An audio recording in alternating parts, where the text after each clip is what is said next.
So I thought I would pull up my tier list from last year. I played a lot of good games last year. There's a lot of like really good games up here. And not a lot of bad ones. Last year was really quality. God, Armored Core 6 is so fucking good. But then there's stuff on here that I don't think came out this year. I think I put stuff on here that I played, but that didn't come out this year. Because I'm pretty sure, like... Did Hades come out 2023? I don't think so. Pony Island's like old, yeah.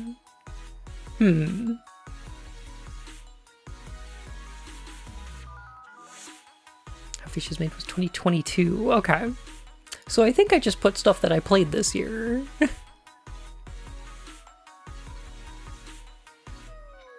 Which I did not do with this new list. So maybe I should. I don't know. I'll see how it shakes out. Because I don't know.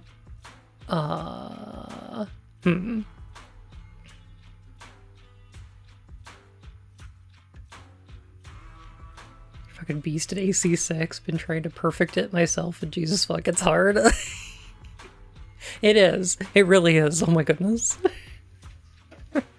I'm sorry. Actually, did I put... I'm pretty sure I've got Zork in my tier list. Hang on a sec.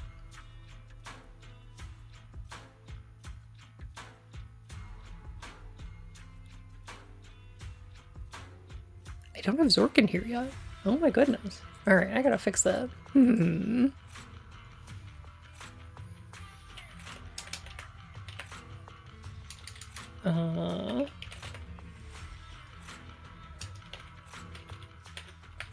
Because I played Zork Grand Inquisitor for the first time this year.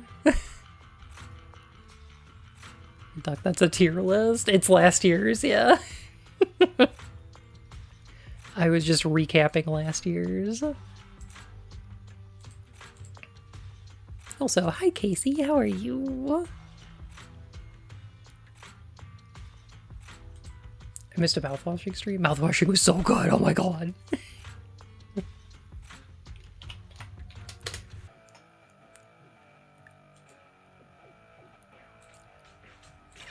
Alright, let me see here. Let me go to my list. There we go. Now we got Zork on here. Alright, cool. Hopefully the video will be done soon. Yeah! Heck.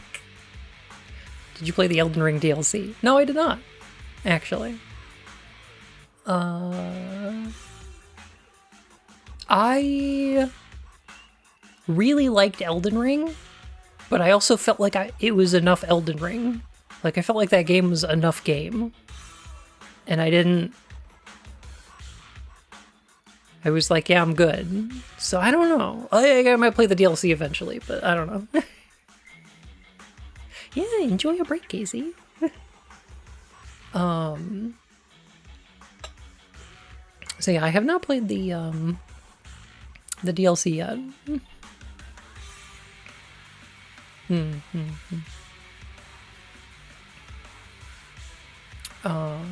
But yeah, I put together a list here of games that I played that came out this year.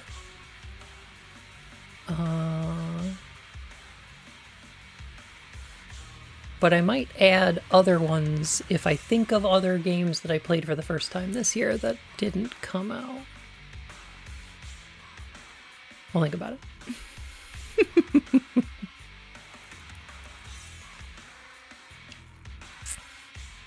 I'm sorry, I didn't mean this year, I meant last year. I mean 2024.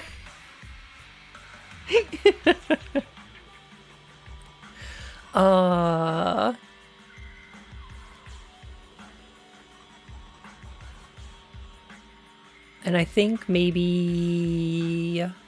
Where do I want to start? So you played Blue Stinger. I did. I'm gonna do the regular games first, and then I'll do the rabbit hole games.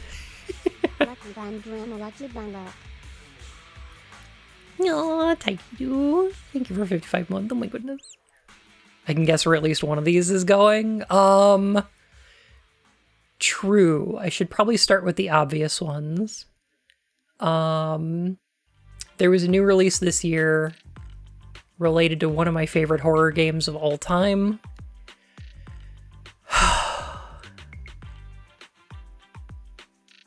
And, it's fucking great. Night Springs, and The Lake House, are both DLC that came out for Alan Wake 2. So fucking good. Doing this bit again. I'm doing it again!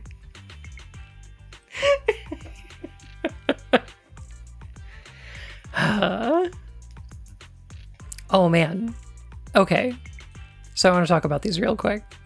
So not only did they release new DLC for Alan Wake 2, that's like episodic content, but they incorporated it into the base game. So you're playing through the regular game, you discover a television, it's playing an episode of Night Springs, it puts you into the Night Springs DLC. It's so good. Night Springs had 3 episodes. They're relatively short, but I think I liked all of them.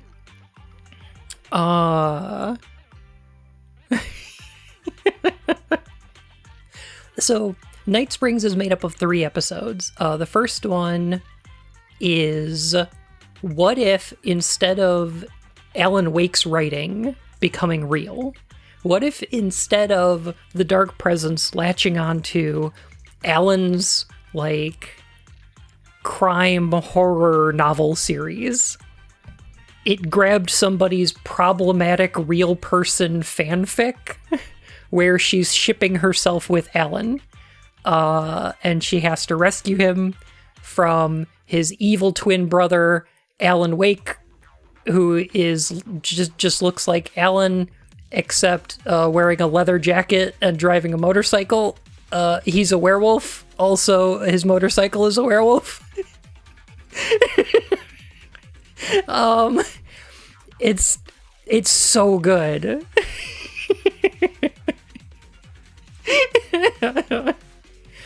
I love it. I know, real person fanfic is so fucking weird. So that's great. The next episode has you playing as Jesse Faden from Control, visiting Coffee World, which is under mysterious new ownership from possibly extra-dimensional entities who are turning people into monsters with the darkest of roasts. And that one was pretty good. It was a cute little... it was pretty short, but a cute little like horror scenario. And it's the kind of thing that I want to see from Control 2, which is like... I think we're done with the hiss from Control 1, and I would really, really like if Control 2 was about... They cleared out the oldest house, they reopen it, and now Jesse has to go, like, maybe on a globe-trotting adventure, like a Monster of the Week kind of thing, getting objects of power from different places in the world. That would be really cool. I would really like that. And the third DLC stars Tim Breaker from not Quantum Break. Give me 1 second.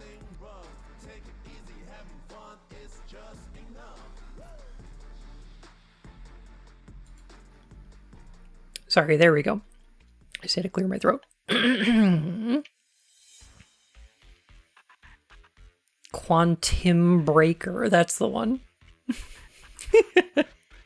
Yeah, it has an alternate dimension Tim Breaker. And literally Sam Lake. And some kind of dimension hopping, bizarre sci-fi plot. I really liked it. I thought it was pretty good. And the lake house was also great. It was a little more of like the kind of gameplay of Alan Wake.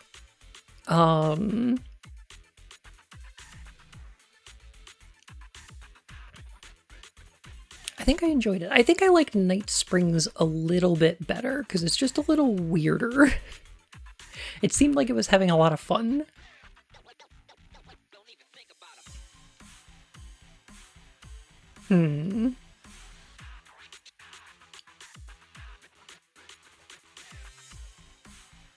Alright, I think for the next one,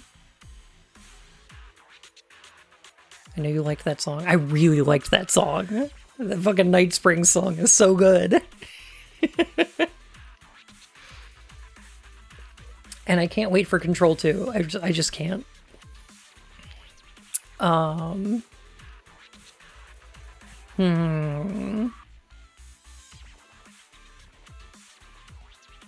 think... Alright, let me talk about a game I played this year. Pretty big at the Game Awards. People really liked it, but I think my opinion is a little bit more lukewarm on it. And I think I should talk about Astrobot.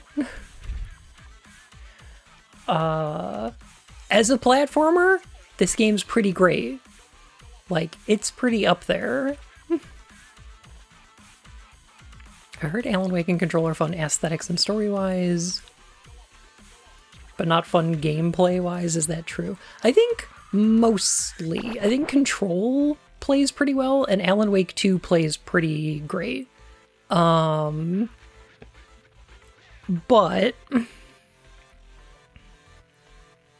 not the best. Especially like Control, if you're trying to use the gun. If you're trying to use like the service weapon, it's not nearly as fun as throwing things around. So yeah. I do think I recommend them, but yeah, Alan Wake 1 is pretty rough, and Control is mostly good. They're serviceable.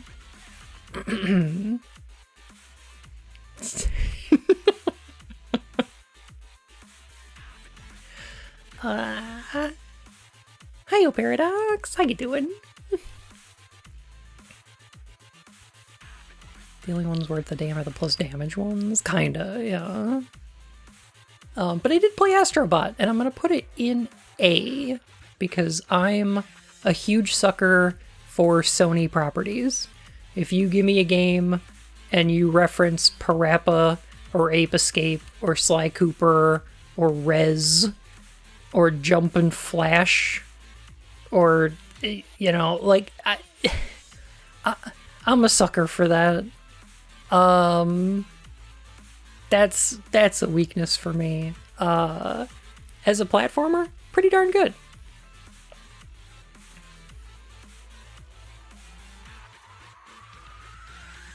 You must love PlayStation All-Stars Battle Royale. I really wanted to. I really wanted to. Gex was in the holiday DLC? I don't know if I played that part. I'll have to reinstall it. In Alan Wake, you defeat false concepts by shining a light on them? You do. You do. Ugh. But yeah, there's a bunch of like PlayStation franchises that I really like, and so seeing them all in here was very cute. The gameplay, pretty good. Pretty darn good. As a platformer, great. I'm here now. Hi Matt, how are you? Like as a platformer, this is pretty good. I think Astrobot's got some legs to it. I think they can take this franchise a little bit further, but I also kind of hope that they take this as some kind of indication that maybe they should revive some of these other franchises. Like give me a new Sly Cooper game or a Jak and Daxter. We got a new Ratchet and Clank recently, but give me like a Kit and Rivet game or something. Do it. Bring these back. You Twisted Metal? Oh, please, yes. More Rivet, yes, please. Yeah. Speaking of which, Liz, I think the new Ratchet and Clank, I think Rift Apart is on PlayStation Plus, so I recommend playing that.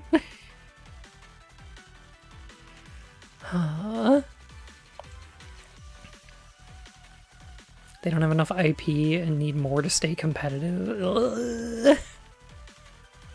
Blah. You know what I was thinking about? Okay, this is a tangent. But we were talking about Walt Disney. I was talking about the Disney Corporation and like how their CEOs fucking suck, and they always have. But I feel like Walt sucked in a different way. And I was thinking about it, and I was like, okay, Walt sucks and is a huge asshole, right? But like, I do like that he would spend millions of dollars on a train because he really likes trains. Or he would come up with an idea where he's like, hey, I have an idea for how cities should work in the future. I'm gonna build a city as a proof of concept. Like, I like that.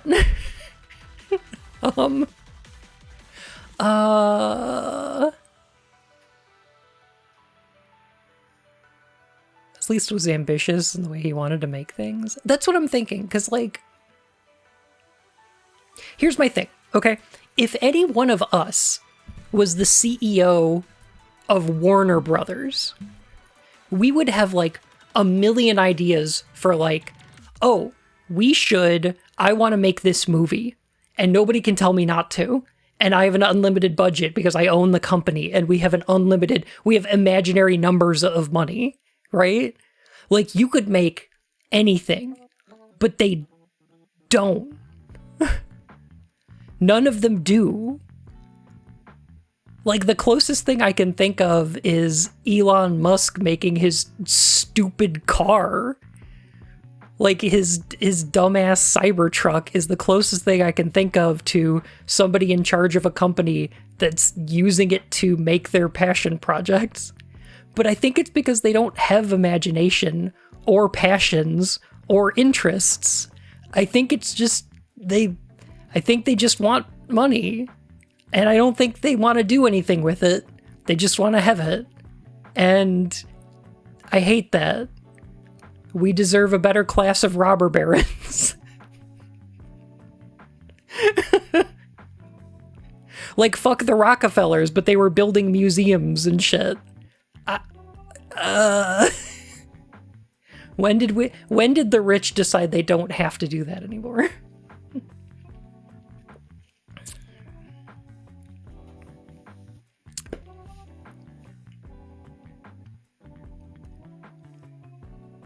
If you're gonna be a rich asshole, at least have the decency to be eccentric. At least have the decency to be like a Howard Hughes, where you're just like, yeah, I'm gonna build my own plane, I'm gonna fly around the world, I'm gonna build a theater in my house, and then I'm gonna rot in there until I die.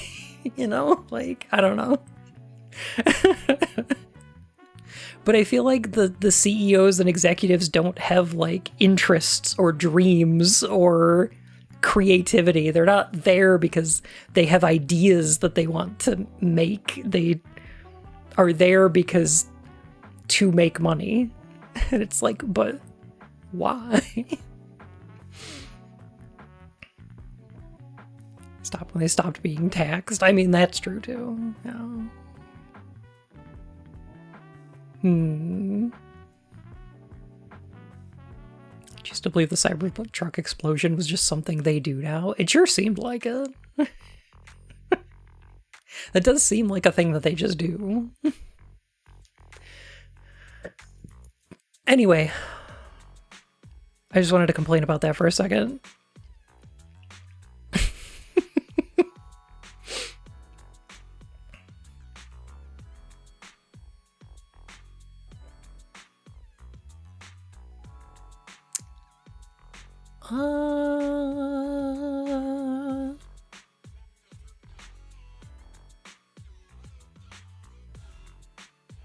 Let me think.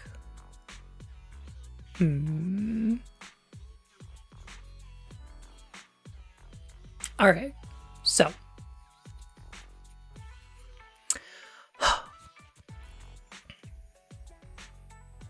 Like 2 DLC gets high billing. You bet. It was fucking great.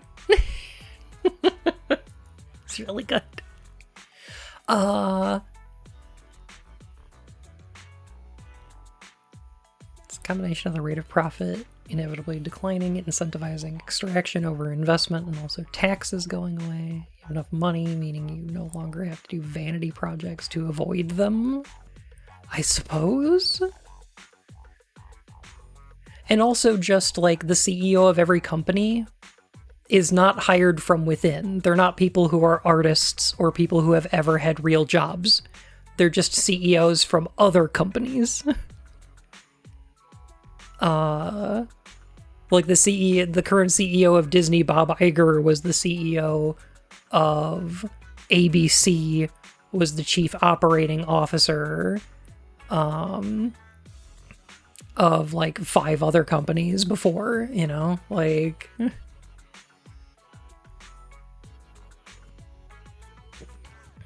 Thought Iger stepped down.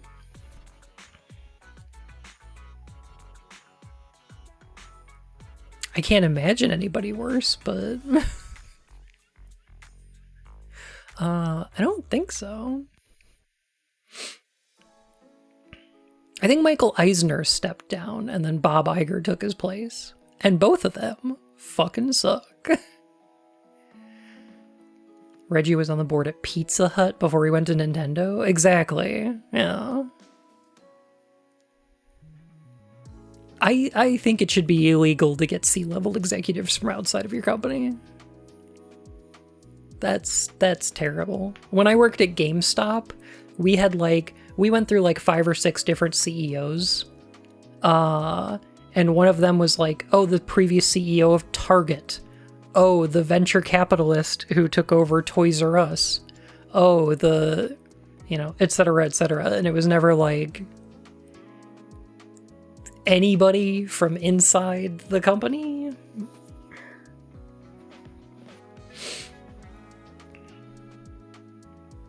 Terrible. The one who killed Toys R Us? Yes. Yes.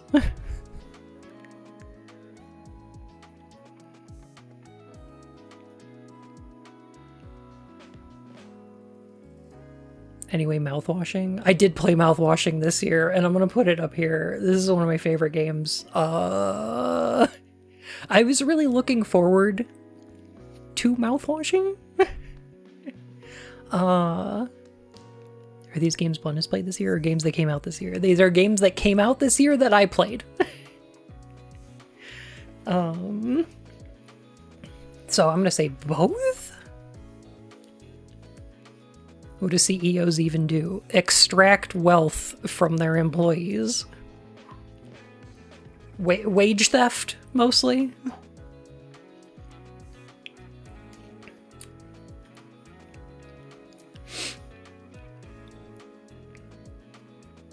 Long stock buybacks is one of the greatest economic disasters.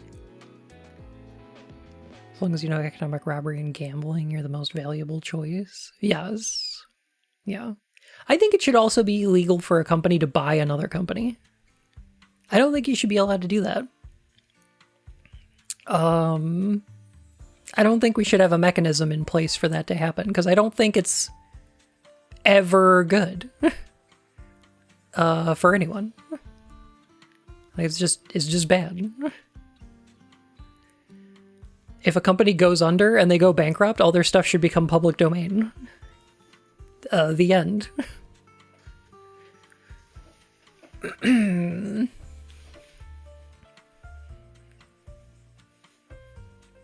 Run the company to the ground and just get out with a golden parachute and move on to the next gig, of course. God, I hate capitalism so fucking much. Ugh. I don't think companies should have stocks or be allowed to influence policies. I think that companies should have stocks, but they should only be owned by employees. And each employee should own one.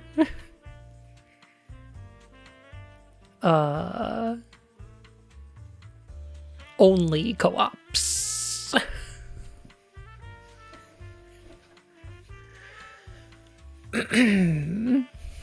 Companies should have stocks that the CEO goes into. Oh, and then people throw tomatoes at them? I'm down with that. Oh yeah, I'm down with that, actually.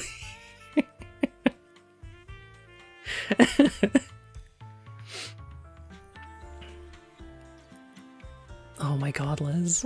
No.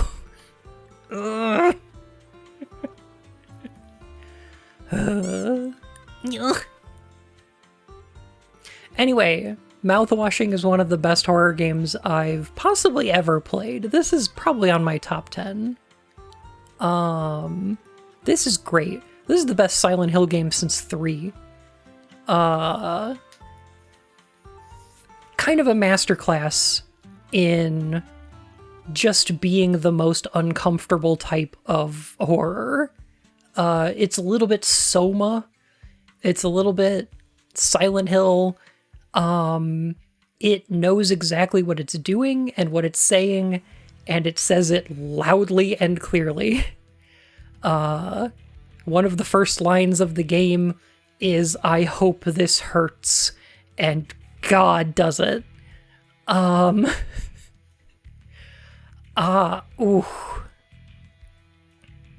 I'm not 100% sure the ghost horse was needed. I love it because the horse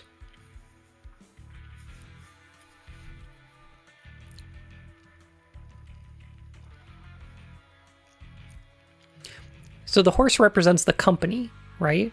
That's Polly. Polly is the horse. The horse is a representative of, it's like the mascot for the company. But the one that's chasing you around can only be seen using the scanner that only the captain is allowed to use. So it's a representation of the company that's invisible to everyone except for the captain. Take responsibility. It's a representation of the weight that the responsibility of being in charge, but under the company's boot, is doing to Curly when Curly has to come down on his own crew for like company policy shit. They don't see the horse. They just see Curly doing it. I don't know. There's a lot.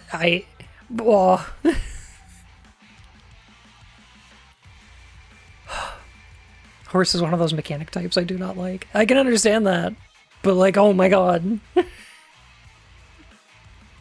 Um,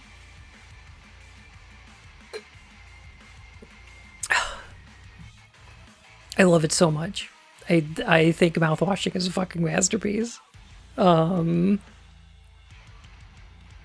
do understand that having like a quote unquote stealth section is a little bit annoying, but once you figure out how it works, it's pretty simple. There is like a section that is basically the only boss fight in the game. And it takes place in a cemetery, and I'm not 100% sure why. I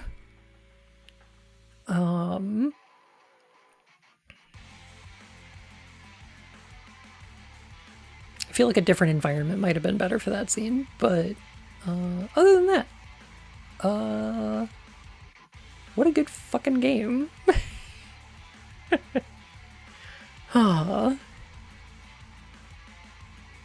Polly is a good name for the horse. It's like everyone polygamously married to this fucking awful horse.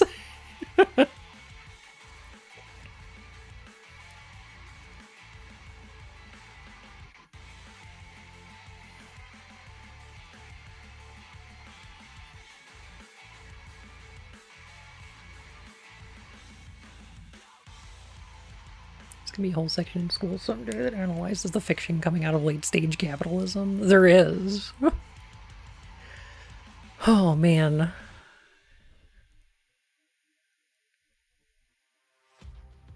What do you think of the name Tulpar for the ship? Is there some tulpomancy going on there? No, actually, a Tulpar is a mythological Pegasus, I believe. It's a horse with wings. I mean, it might also be related to Tulpa, but, yeah. Still like the fake out tombstone with a scanner icon on it. It's so good! Oh!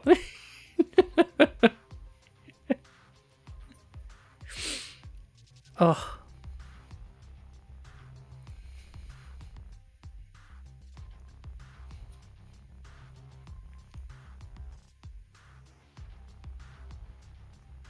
A good fucking game.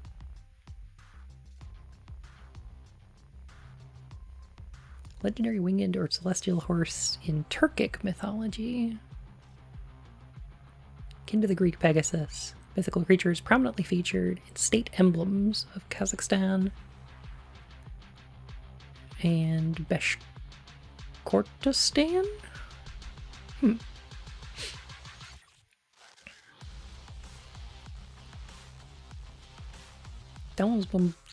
That's a pretty good game. I'm gonna put that up there. That's probably my game of the year. I don't know if I played anything better.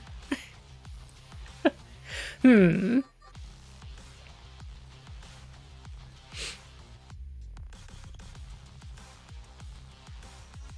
friends were trying to ID the horror movie inspirations for the characters, since obviously we had Shelley Duvall. Oh, true. I imagine, like, none of the characters are voiced in the game, but I imagine Anya talking like Fluttershy. I don't know why. She just gives me that vibe.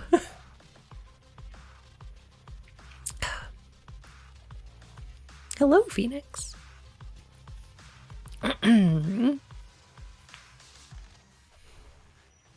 Voice of Grimmy VT for me? I don't know if I've ever heard them.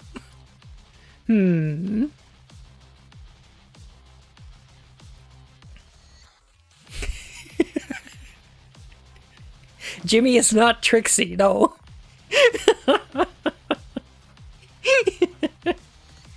Oh my goodness. Yeah, fuck Jimmy. Oh, what a good game. There's absolutely an MLP version of mouthwashing already. I would hope so.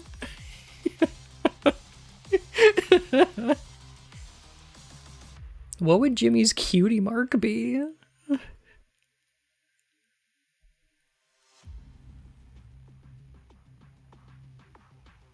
I think Daisuke's cutie mark would be His little, like, hibiscus flower.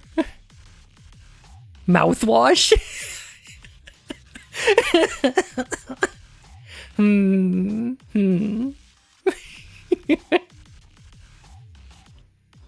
Restraining order. Damn. Oh, a red flag is good. Oh, that's really good. Oh, I really like the idea of a red flag. That's funny. Mm-hmm. That's cute. It's subtle.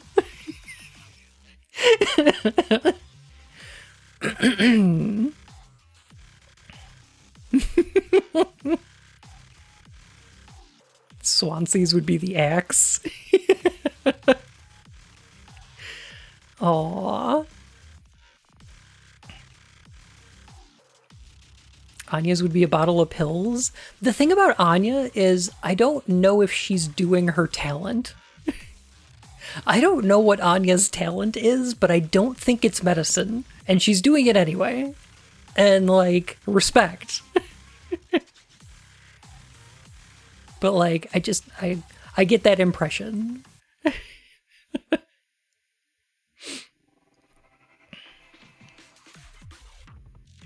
Literally a swan with an axe. Be pretty good.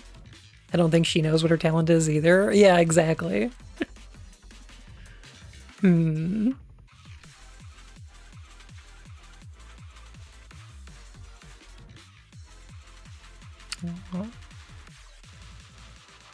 right, let me talk about some other games I played this year. Some of which I played off stream, and I don't know if any of y'all did. Let's start with Frostpunk 2. I was really looking forward to this one. I love Frostpunk 1 so much. Because I love those little kind of like... I love those little city builders where you're trying to like... One of the things I love about it is that you're trying to like maximize the amount of buildings that you're putting into your heat zones. So it encourages you to build really compact, really efficient kind of cities and structures. And every single night in Frostpunk really feels like a struggle. Like, are we going to make it to morning? You know? It's super anxiety inducing, especially in the final days of the first mission. Yeah. Oh my God. When it just keeps getting colder and colder and colder. And you're like, there's no way it could possibly get any colder. And then it does. And it's like, oh God, and the music, it's so good. Large cats have a good night. Oh my goodness. And Frostpunk 2 has none of that. Doesn't do any of that stuff. It is like a zoomed out, hex-based Crusader Kings type game, which is a little bit about like balancing political factions, but like you're not even building buildings, you're building districts that have thousands of people in them. You don't have to worry about nighttime because time passes over the course of weeks instead of days, or hours. There's the heat mechanics are mostly negligible because you gain heat by building districts next to other districts. You don't even have to build roads. They're all automatic. It's different. I'm sure it's pretty good for people who like that kind of strategy game. But it had nothing that I liked from Frostpunk 1. Just none of it. And super disappointing to me. I have not played I have not played much of it since. Did it have frosts? Did it have punks? Maybe a little bit.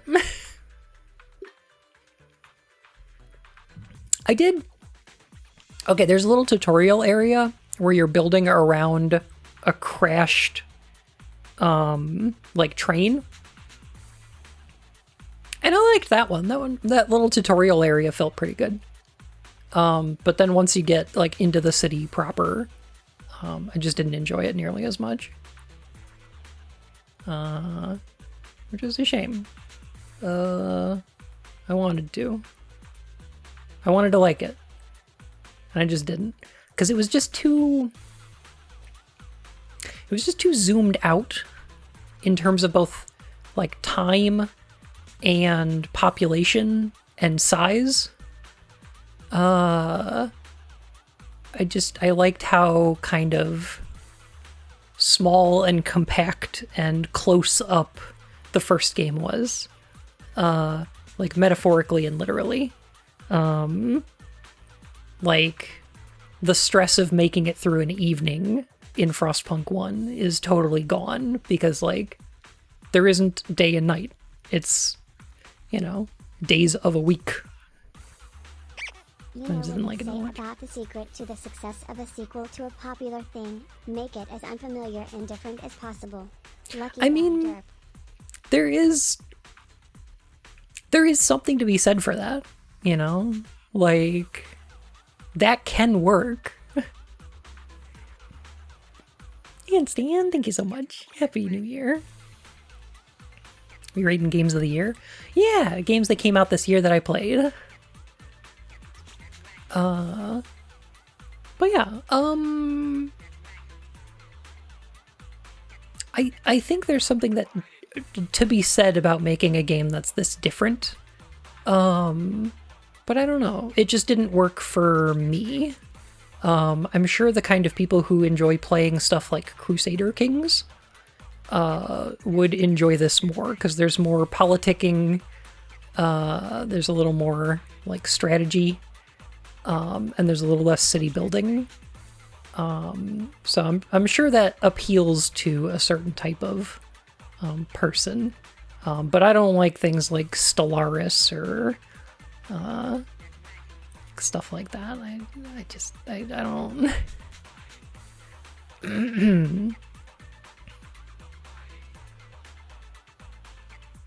Had no appeal to me. Oh no. Iteration changing up a game entirely. Yeah, understandable. I get what they were trying to do. And I like it, and I'm sure it's pretty good. You know. Bilbo the cat says hello. Say hi to Bilbo! Oh my goodness. That little orange floof. Oh. Cheddar baby. Oh my goodness. Hello, how's it going? Good to see you, Raiders. I'm Lucky, or Bun, or Paige, whichever you like. And I'm just looking at games that I played this year, that came out this year. And I'm putting them in some kind of ranked tier list. Because I thought that would be a fun way to talk about them. The bravest little Cheeto of them all. Oh my goodness. Oh, give to him bub pets. What else did I play this year? I played...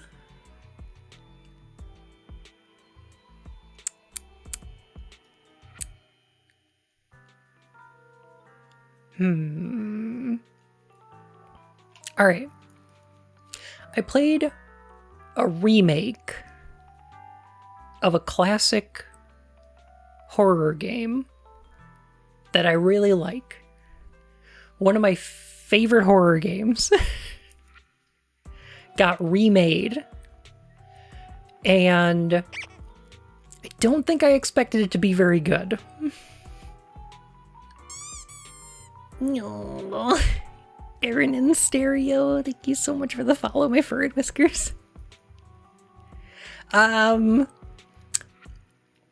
it was called Alone in the Dark.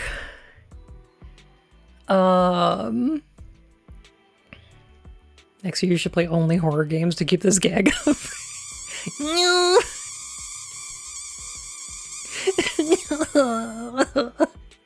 Look, I was really worried about this game and I didn't think it would be great. But, actually, it turned out to be pretty awesome. I'm gonna put this high A tier. This is pretty great. This nonsense again. I'm sorry! Let me get the bit out of my system, okay? Too bad they didn't advertise it any. I know! It was so good that they didn't advertise it at all, and the developer went bankrupt and dissolved. And they're gone now.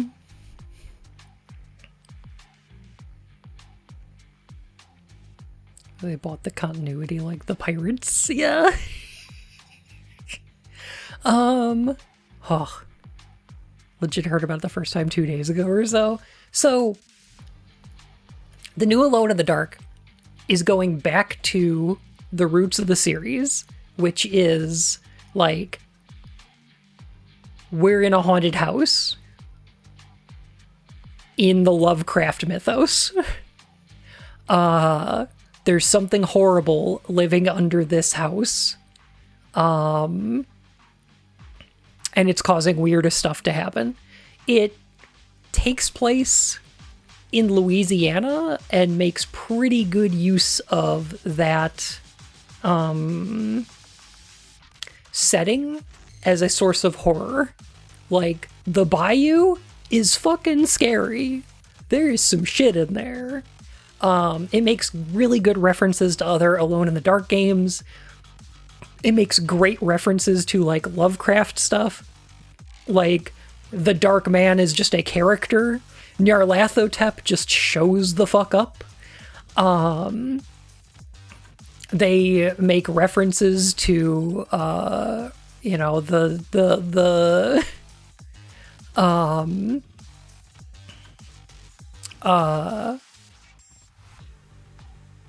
oh my god, the goat, the mother of thousands, the, like, oh my goodness. Any Lightbringer references? No! Shub-Niggurath, that's the one. Like, they're name-dropping the type of characters that Alone in the Dark 1 did as well. And I love that. I'm so happy that that's the case again, because it feels like all of the recent Alone in the Darks, A New Nightmare, Alone in the Dark 2008 or whatever, 2006? I thought it was 08. It might be 06.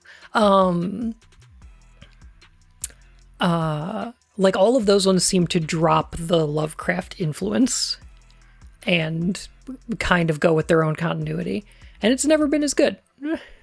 And this one is great. I love it. There were a couple of moments that really surprised me, one of which was when we were playing this game, there's a section where you're running from the Dark Man. Nyarlathotep is pursuing you, and if you look at him too long, your screen starts to desaturate, and eventually you game over. Like, eventually you'll run out of health and die, just from looking at him. And somebody in chat recommended, but why don't you just try shooting him? And I was like, well, I'm sure that's not going to work, but, you know, I'll give it a shot. If you aim at him and pull the trigger, your character puts the gun up to their own head, gunshot, the screen goes black, game over. And it happened so suddenly and so surprisingly, like, it so out of nowhere. It both surprised and scared me. What an interesting way to handle that. Makes sense how powerful that figure is. I mean, yeah, it was a real shock. Very cool. I was kind of expecting like, oh, the bullets don't do anything, or it doesn't have a hitbox, or it like something like that. But no, it punishes you way harsher. And that was really cool. The other interesting moment is one of the characters who dies in the original Alone in the Dark is still alive at the end of this one. But he's been lobotomized, and this gives him the ability to recognize that something is wrong. He starts going, wait, I'm not supposed to be here. This isn't the way this goes. And he starts making references to the plot of the original games. Because the little girl from Alone in the Dark 2 is also in the game. And he's like, no, Carnby, you need to take her to Hell's Kitchen. That's the way this goes. And, like, the idea of that, of a character being able to sort of pierce the veil of reality and see the other way that this game could or should have gone, really fits with the kind of Lovecraftian mind-warping, reality-shifting kind of thing they're doing. Oh, it's so good.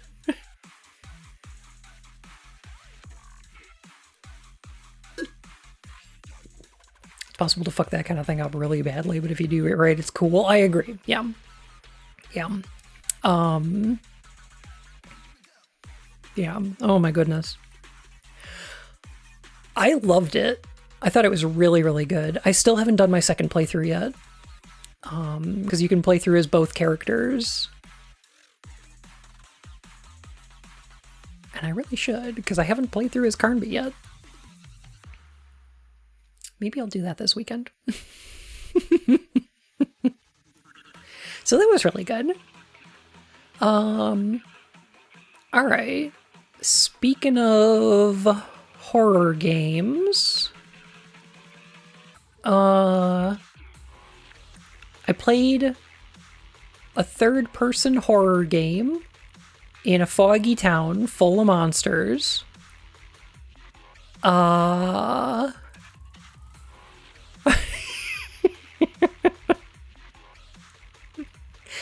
Damn it, Switch. No.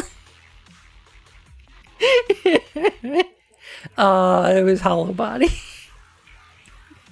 And I think I'm gonna put this one in B. I'm gonna put this one in B. I think it's pretty good. Do you want me to stop?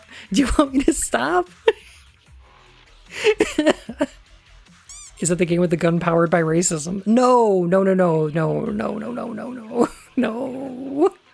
That was Thoughts on Legend? Because Stray Souls. That was that one. That was 2023.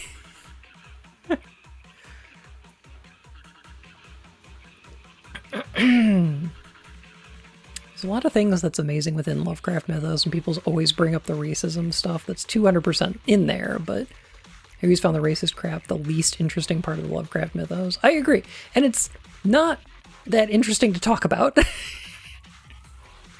Which is frustrating that people bring it up so much, because it's like, yes, I'm aware of the racism. I know. But like, there's more to talk about there.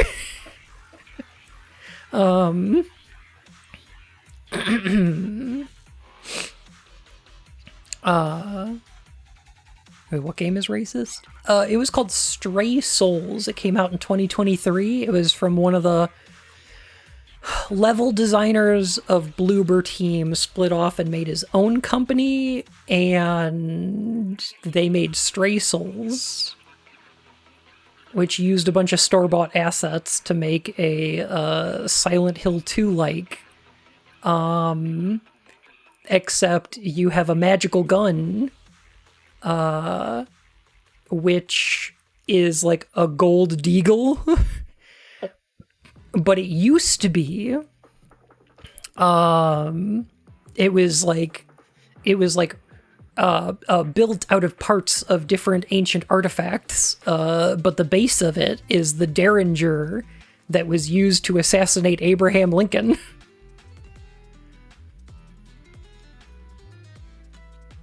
For some reason.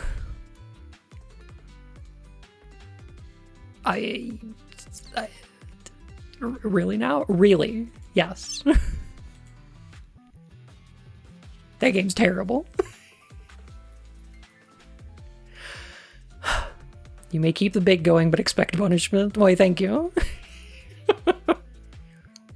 Jesus, Black Sheep. Oh my god.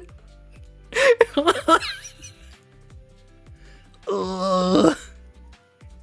The great game script itself is a document. Yes, it's written like a Wikipedia entry. I can't believe it.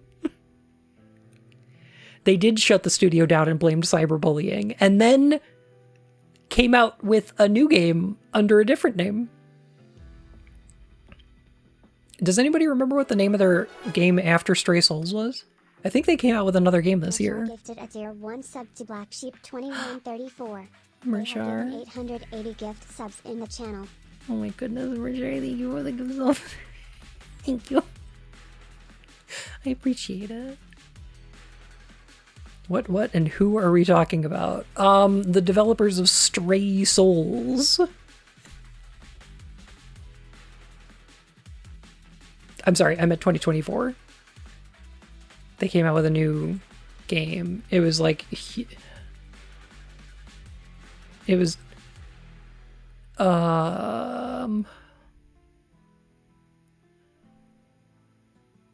Abandoned Spirits? I don't... No. No, I don't think so. It was like a... God, it's on the tip of my tongue. It was a weird, like, portmanteau of words.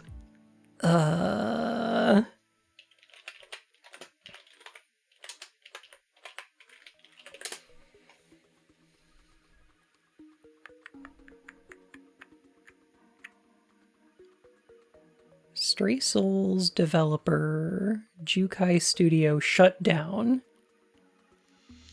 But then they just changed their name and released a new game. Oh, Super Normal?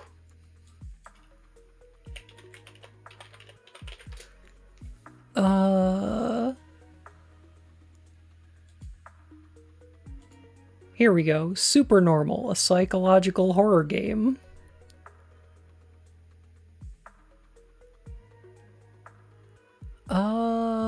Yeah.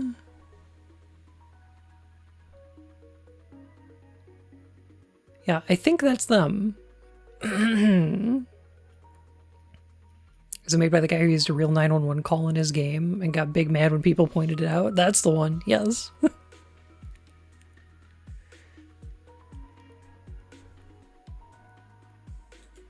That's the one.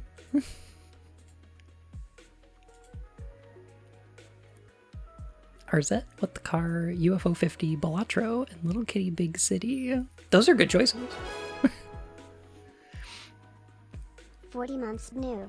40 months Bnuu. 40 months. Mathicism, thank you so much for 40 months. Oh my goodness. That's almost a whole year.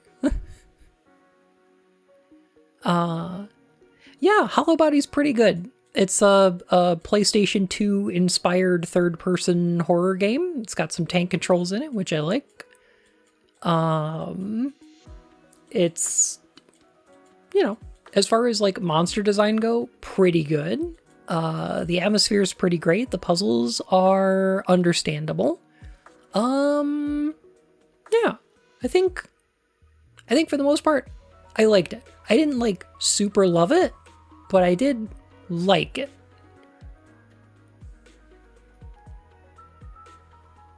I got nothing to complain about there.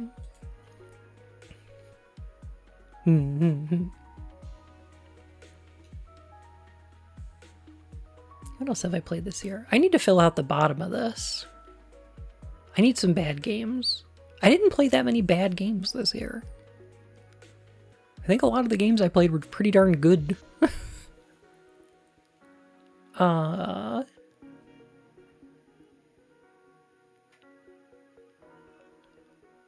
Pick me, put me in the low tiers? No.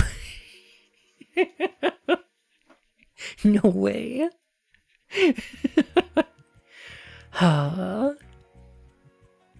Except one, am I right? True. Alright, we should grab the obviously bad game from this list.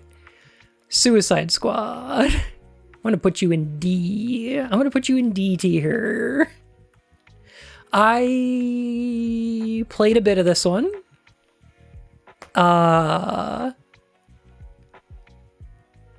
You played that? I did. I have a friend. Okay. So one of my friends, IRL, who I used to work with at GameStop, and then we like hung out forever, really, really likes like Marvel and DC like comic stuff, and will usually play whatever like a superhero video game comes out, and is also like, Bun, play this game and we'll play together. And so I always do it because I'm just like, okay. Even if it's a bad game, I get to play it with somebody that I like hanging out with. So it was that. I did get to hang out and play it with friends. Oh, I'll bet they're on a Rivals kick now. Yeah, I haven't played that one though. But I played like, what was the last one? Gotham Knights with them, because it was like, yeah, I'll play that, whatever. But yeah, I don't know. Suicide Squad I had a little bit of fun with, actually. I think like the gameplay's mostly good. The controls are pretty bad. On a controller, pretty garbo.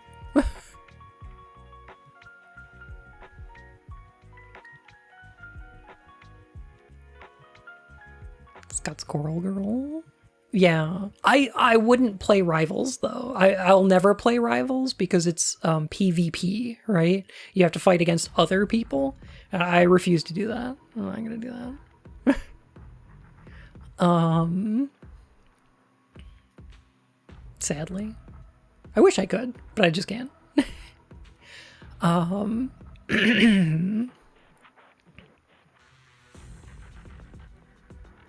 Pacifist Bun, kind of.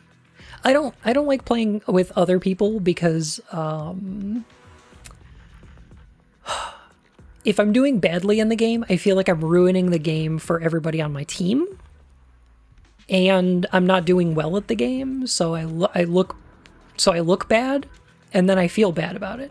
But if I'm doing well, then I feel like I'm ruining the game for the other team. Like I'm bullying them, and then they're not having a good time. And then I feel bad. So no matter what's happening, I just don't feel good playing those type of games.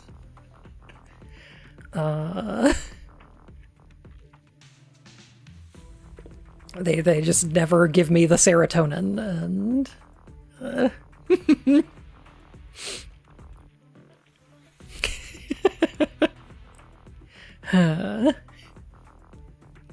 but yeah, any of the PvE stuff I like playing co-op, like that's always a good time. Just get tons of performance anxiety. Winning feels great. I can understand that. Yeah. I don't even feel good about winning, so like there's nothing in it for me.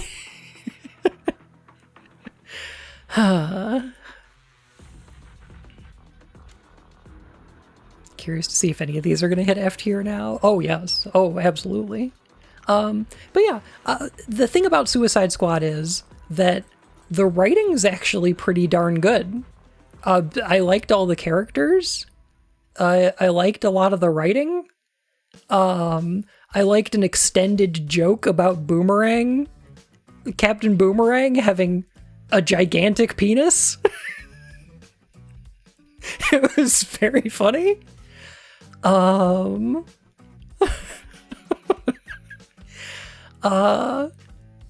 Yeah. I think there's some redeeming features about it.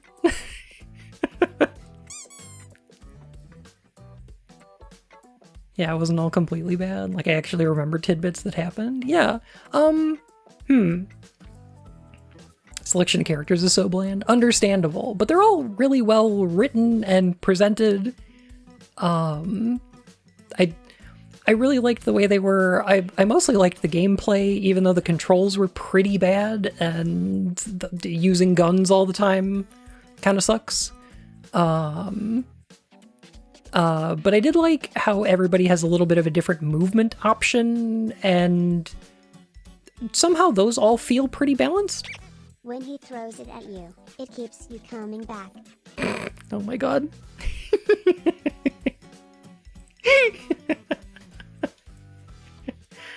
But yeah, I don't know. I thought it was pretty cool. But also kind of garbage because I put it down and never played it again. So I asked my friend to explain something in Kingdom Hearts 2 and she's been typing for 5 minutes. Oh no!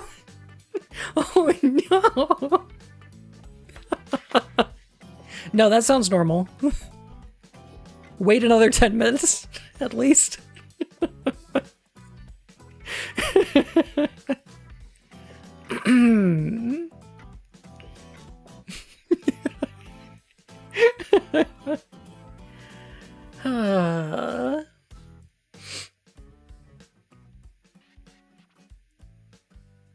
All right, what other games did I play this year?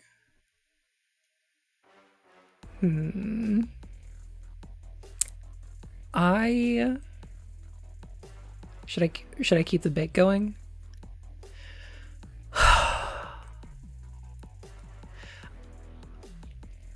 I played a remake of one of my favorite games ever made, and I don't know if I expected to like it or not.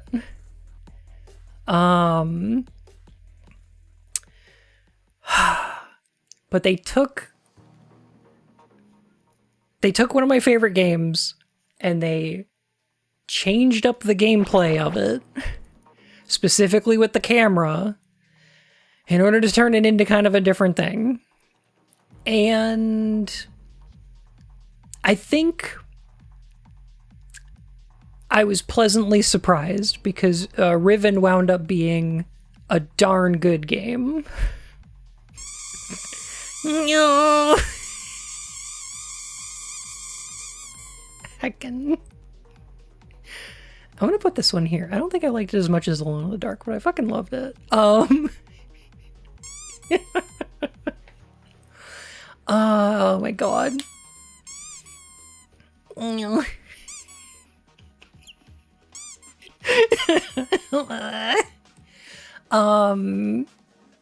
Riven is a darn good remake. I do like that every screenshot of the game looks like a screen from the original. They did such a good job recreating all the environments in 3D. And I was ridiculously impressed by it. I do have a couple complaints. There are a couple things that I did not like. One of which is, while the environments match up with the original. What if it's a shot of the ground? The shots of the ground look almost exactly like the originals too.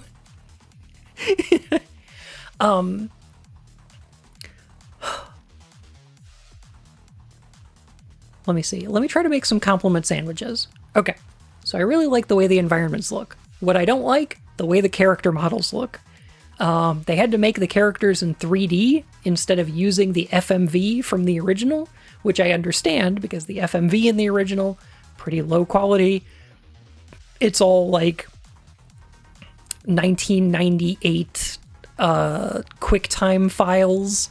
You probably just couldn't just put that in there. So they replaced them with 3D characters, and I didn't like them as much, and I didn't think that they were animated quite as well. I think that a lot of their talent was put into environment art, not as much put into animation, which is fine. That's a trade-off I understand.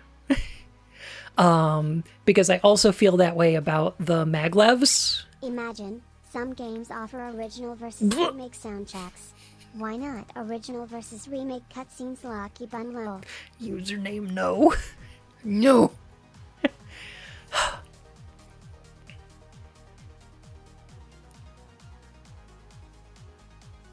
Yeah, they do that in some games. There's some games that have like a toggle that you can switch back and forth between the original and the remake. But yeah. Oh. Yeah, like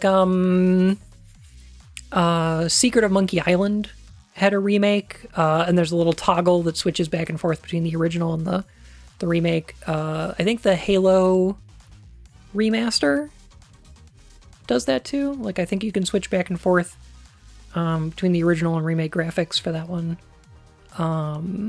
Yeah, there's a couple games that do that, and they're pretty cute. Monster Boy did that? Interesting. Yeah. Command & Conquer Remake does that for gameplay, but not cutscenes. Interesting. If they could have had high-end motion capture stuff like big companies use today, it would have improved a lot. I can understand that, yeah. And, like, I don't think that detracts too much from the game. Like, I'm not putting it any lower than an A tier. I think it's still an A. But I think I would have preferred to have the old FMVs. The other thing is, because it supports VR, they toned down the roller coaster nature of the maglev cars. They just felt a little smoother, a little softer, a little less tactile, I guess. And I didn't like that as much. So that was another complaint. Positive, they added some content to the game. There's a couple new journal entries, and they're good. There's a couple of, like, they redid a couple of the puzzles, and I like them. They added a fast travel system between the islands that I think works pretty well, and is good. Yeah, there's a couple of instances to go, like, into the fissure, or explore a little bit more of, what is it, age 255? The one that Gen's at. Like, you get to explore a little more of that than in the original, and I think that's cool. But yeah, I think the stuff they added was pretty good.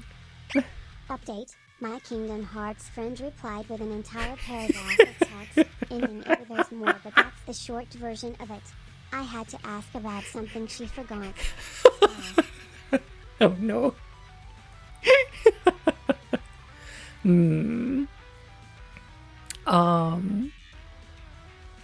Yeah.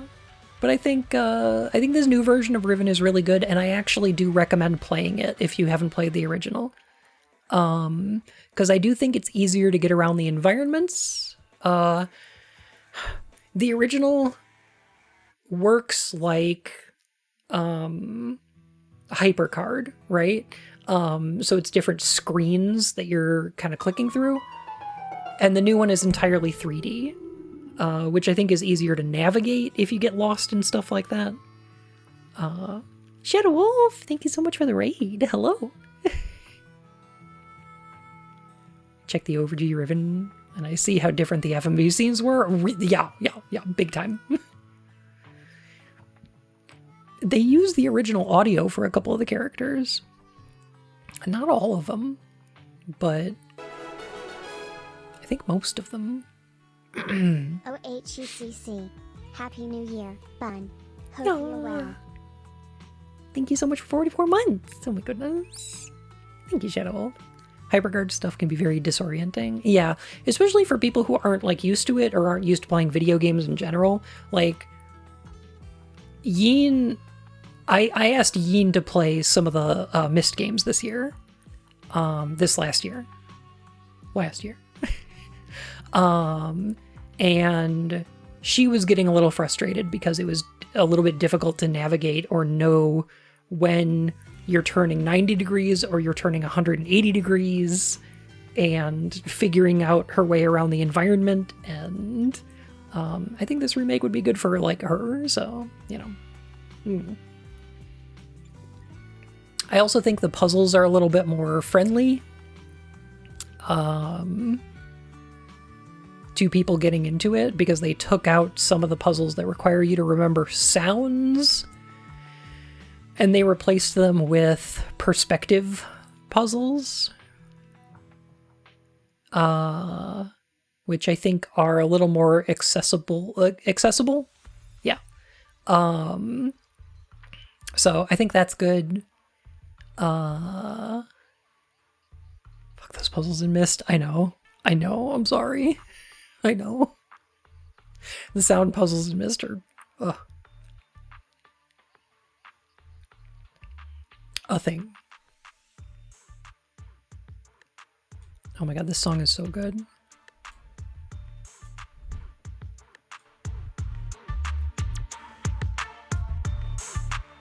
I really like this one.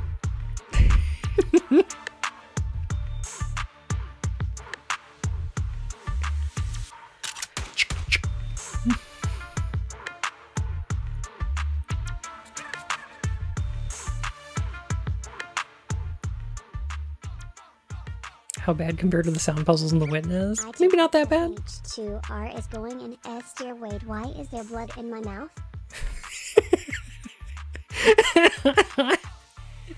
How did that get there?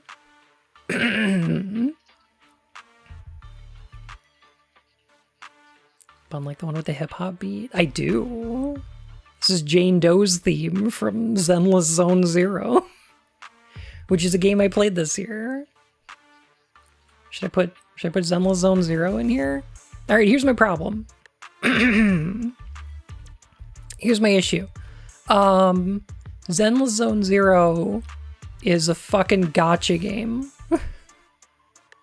And it wants your money.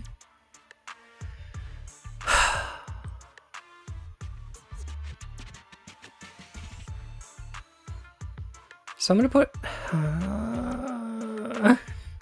F for fucking gacha, I know. But I really like it though. I really like it though.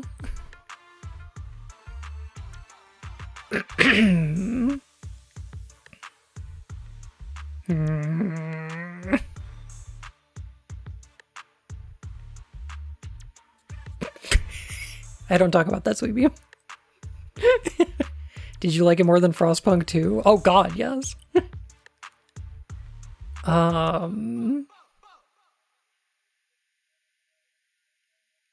It's a good game that's held back by its business model. I agree with that. I'm gonna put this in A tier.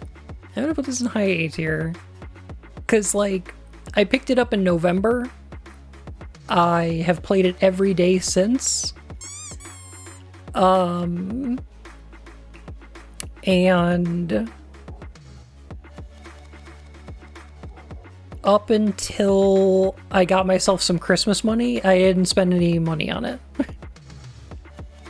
I have still not spent more than a game's worth of money on it. Like I spent like $30 on it. Okay.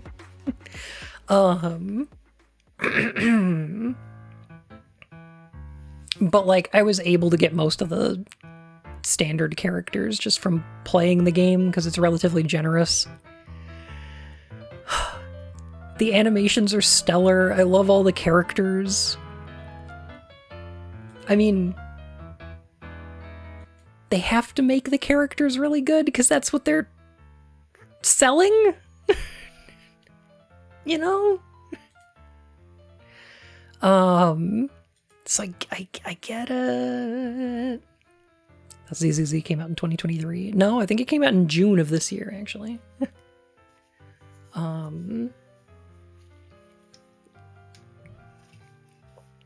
There's like, I've never really been gripped by a Hoyo game. Yeah, understandable. I don't think I would enjoy Genshin. I've seen some people play that one when that was big. I've never seen Honkai Star Rail, but I don't think I would get into that one either. I just really like the setting and the characters and the flavor of this one so much. Because like the idea of the universe is there was basically Akira happened. And you know the big explosion at the end of Akira? What if that stayed around and that was a black hole and inside of it, space and time became convoluted like a labyrinth of non-Euclidean space. And anybody inside gets corrupted by a substance called ether until they turn into monsters. And then introduce people who have the mathematical skills to calculate the movements inside of these hollows. And those are proxies. And they dispatch agents who are combat specialists with high ether aptitude into the hollows in order to complete missions and things. Is it Strange Journey? Kind of, yeah. There's a bunch of little details like... Okay, hang on a sec. So the Bangboos are remote piloted. Only the main characters one. The main characters have a system that allows them to control their Bangboo, which is somewhat unique.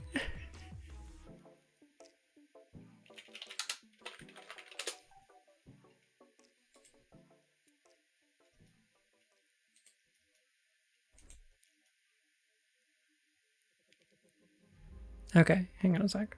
Alright, I just want to point out a thing that I find really interesting about this universe that I fucking love. I just love it. I just like it a lot.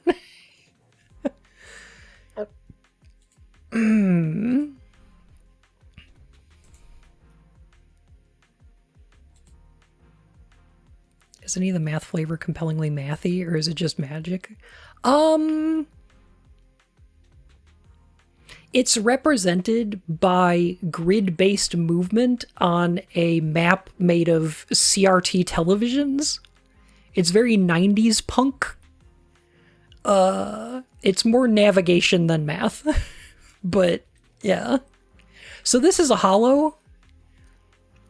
And the thing is, ether is the main source of electricity in the city. So they're using these things for power, but also... if the ether activity inside this grows, so does the hollow. So they have to send soldiers or, special operations or robots into these things in order to cull the population of ethereals. I can't listen to this, it's gotcha. I know, I'm sorry. I'm so sorry.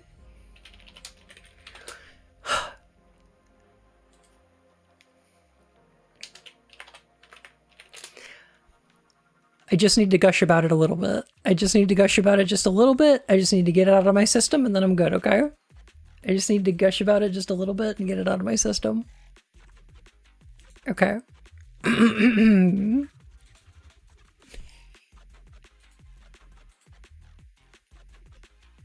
Just refuse to play gacha. I'm not trying to convince anyone to play this game. They shouldn't. You should not. Do not. Do not play a gacha. I'm just trying to get this out of my system. So, I think the idea of the hollows is really cool. They, if left to their own devices, will sprout companion hollows, which is when the zenless limit is reached in terms of ether concentration.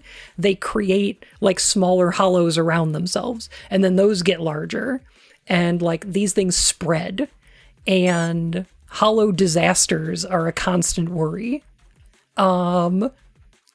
Which brings me to what the moon looks like in this fucking game.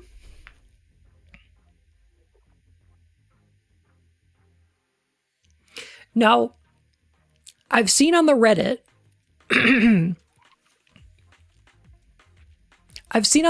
people asking questions about like, oh, is this a hollow on the moon? And the answer is no. No. Because hollows are circular. You know what this is? This is millions of hollows. This is thousands of hollows. There's nobody up there to cull the population of ethereals, so they just keep spreading. These are new hollows. Like, if you look at the size of these things, they're actually not that big. Like, in human terms, they're gigantic. They're like a mile wide, right? But, like, could you see something a mile wide on the moon? Probably not with the naked eye.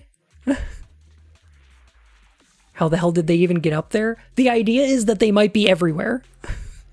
That's where that handsome dog came from? Yeah. So anyway. Moon's hollowed. Moon's hollowed. Anyway, I just fucking love this. I don't know. I think it's a cool universe. I think it's a cool idea. Happy New Year.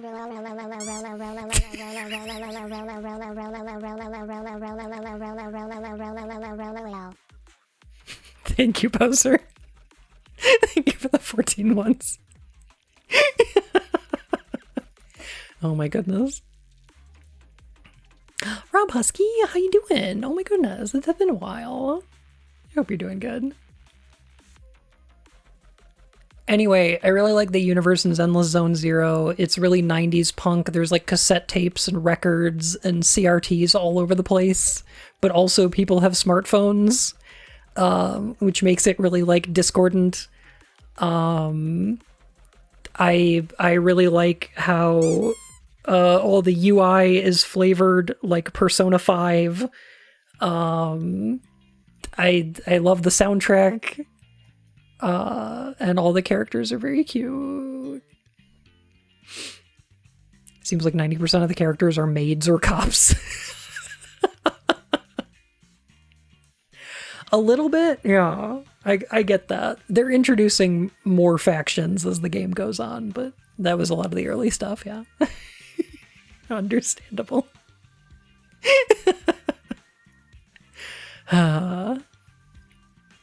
Horribly held back by its business model. Yeah. Are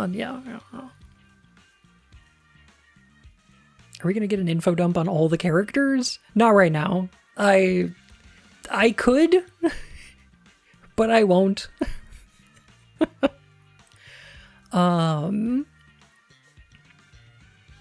Because I think it would just be annoying. Yeah. Insinuating that a cab might include maids somehow. It does not. Victoria Housekeeping is innocent. Let me see. I think Victoria Housekeeping and Public Security were two of the early factions. More recently, we've had the biker gang, the Sons of Caledon. HSO6, which is like a special hollow operations security force, which are, I guess, kind of cops, but they don't really deal with crime. They deal with fighting monsters. So, I don't know. Like, they meet criminals and go, yeah, not my department. So, and pretty soon, I think in a couple weeks, we're gonna start getting musicians. Basically an idol group, I think. So we'll see. Oh, we do have the construction company too. I do like them. I like Bellabog. Don't let your soothing voice gotcha me. No problem, Soul. My goodness.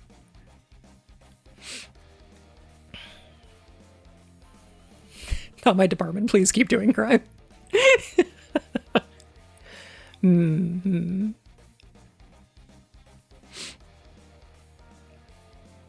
This is the game with Bernice. It is. Should I play the? Should I play the thing? Should I play the Bernice thing? It's fucking brain rot.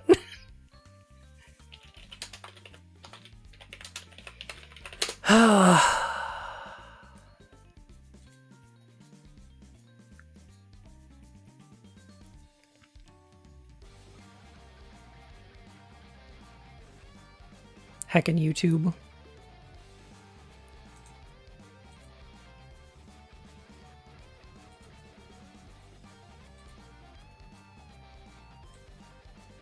Give me a sec.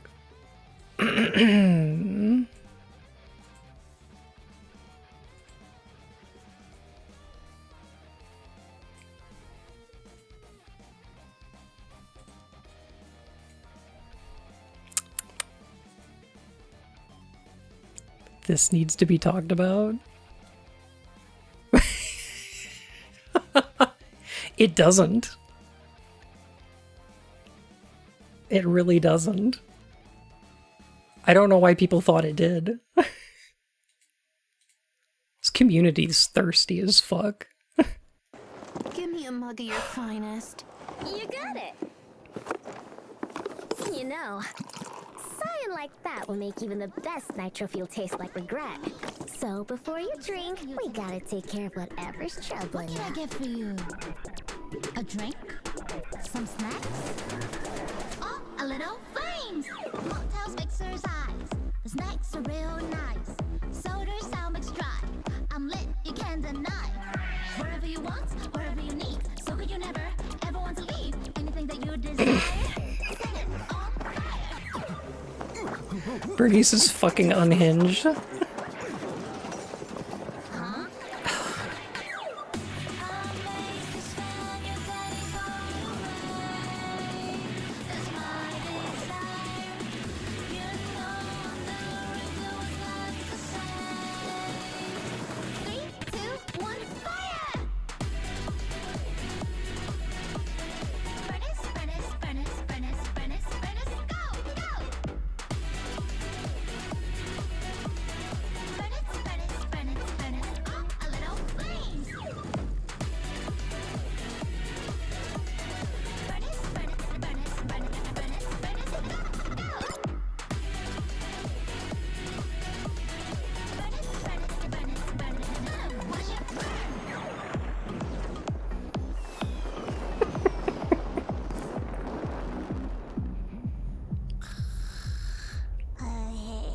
Now, you can drink.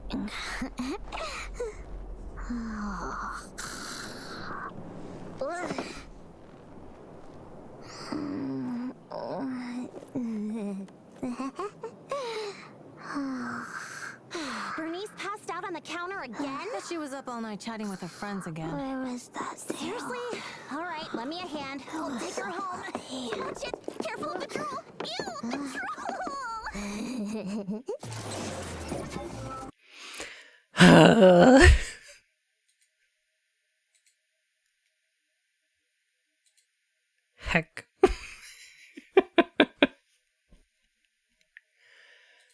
I like this game. I don't know. Anyway, I feel like I've defended it enough. That's where I'm putting it.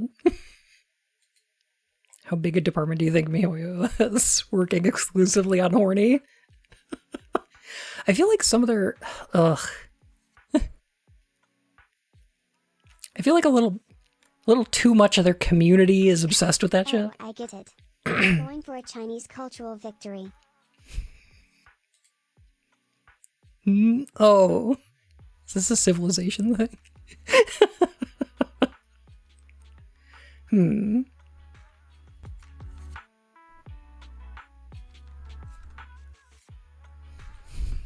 Took me a second. Can't believe Bun likes anime. I don't! Oh my god. I don't think Bun can keep the bit going anymore. Fine.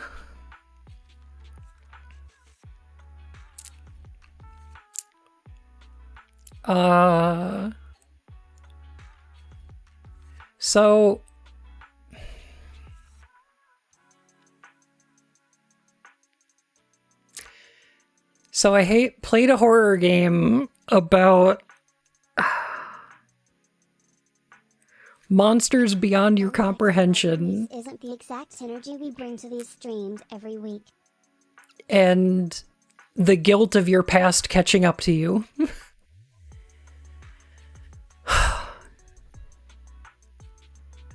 Still wakes the deep. That was pretty good.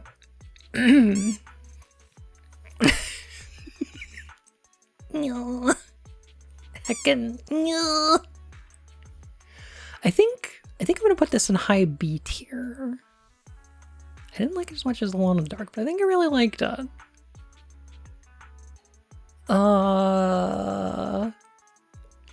It's a really good game. I really like... Couldn't stop making Garth Marenghi's Scotch Mist jokes during the game. Oh my god.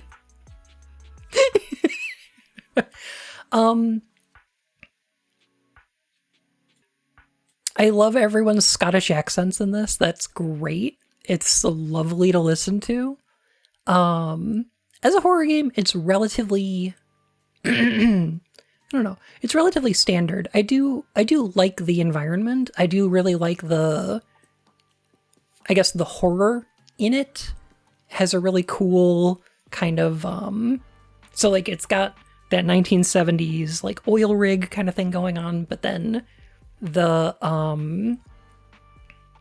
creature is sufficiently, like, alien. It's very strange looking, and it's also got a lot of aspects of, like, oil in water, I guess. Like, there's aspects of bioluminescence to it. It's got some, like, weird shimmering effects. It's very, like, the horror of deep sea life kind of a thing, you know? And I like that. It does feel like something that could be in the ocean. Lots of little details. I know. They're really good. And the gameplay was pretty great. I do think... In water? Fun and really playing into the bit looky pun. I do think it's... let me see. This was done by the Chinese Room, and I think this is their best game. I think it's the best game they've ever made. Better than Machine for Pigs? I quite enjoyed it.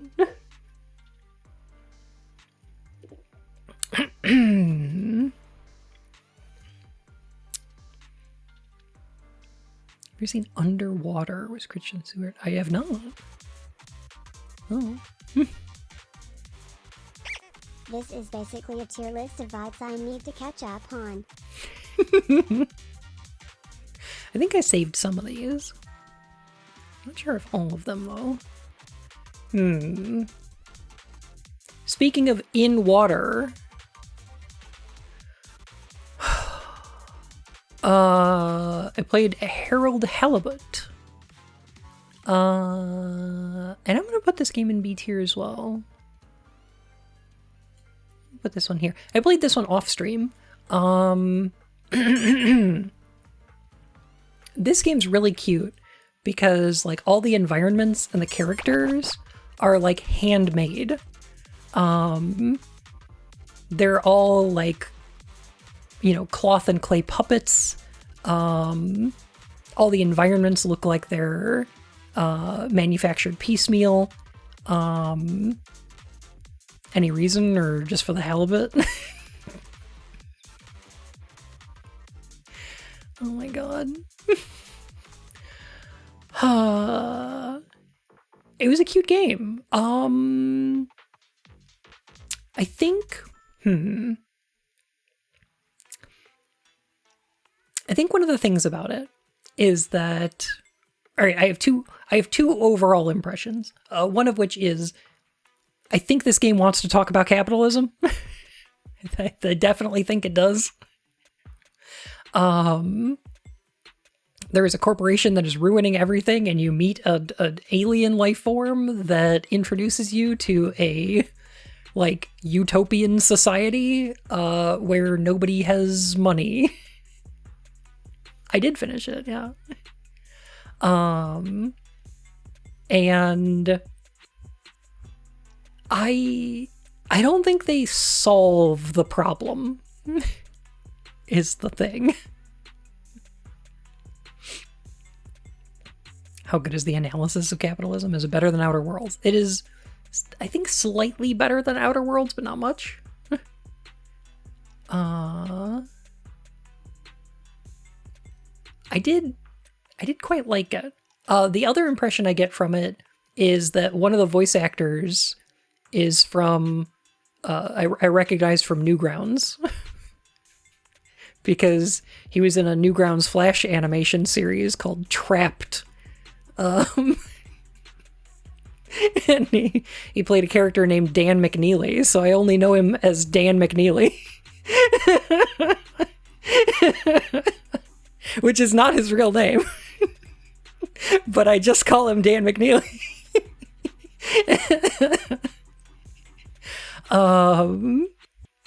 And yeah, he plays a character in the game, and it's great.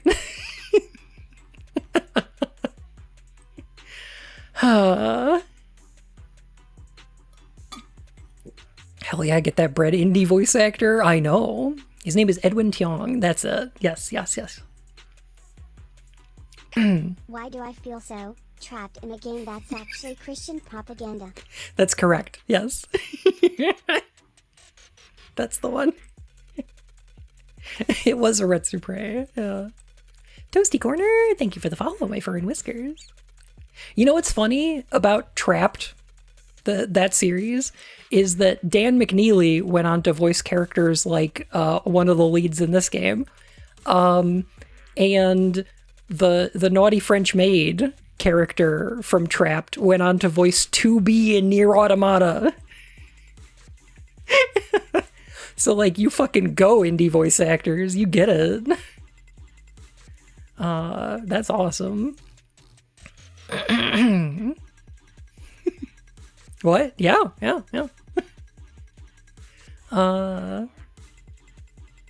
It's cute. Very cute. I said games that are, like, sold for money. Exactly. I think that's awesome. Did she get typecast? I don't think so. She's done a bunch of like anime voice work too. So I don't think so. Speaking of games that sold for money. Oh my goodness. So I was really looking forward to Dragon's Dogma 2. I was really convinced I was going to love this game. I bought it day one. And I'm going to put it in low C tier.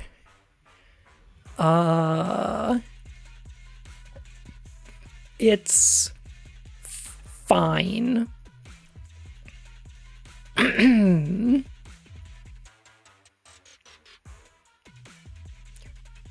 DLC like 1 did? I don't think that's gonna fix it. Like DD2, that's totally okay. I think this game is fine. I think there are people who are definitely going to enjoy it. Here's my problem, is I really like Dragon's Dogma 1, and 2 is a step down in every regard except for graphics.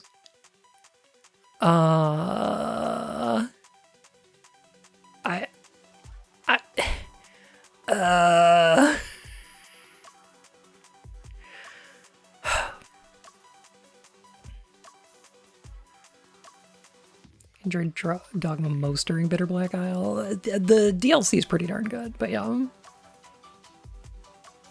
Is good on the level of DD1 pre-Dark Arisen in my mind? I don't know, because I feel like Dark Arisen didn't actually fix that much, aside from making fast travel a little more accessible. Kind of bit about Dragon's Dogma 1. What did you like about it? Okay, here are a couple of things. First of all, in Dragon's Dogma 1, there are 6 character classes? No. There are 9. Because there's Strider, that upgrades to Ranger. There's Fighter that upgrades to Warrior. There's Mage that upgrades to Sorcerer. And then there's Bow Mage in between Strider and Mage. There's Assassin in between Fighter and Ranger. And there's... was it Paladin? Or like... I don't know, there's some kind of like sword and sorcery one in between Mage and Templar? I don't remember. Mystic Knight makes sense. I have an announcement. Is Shadow the Hedgehog a bitch-ass motherfucker?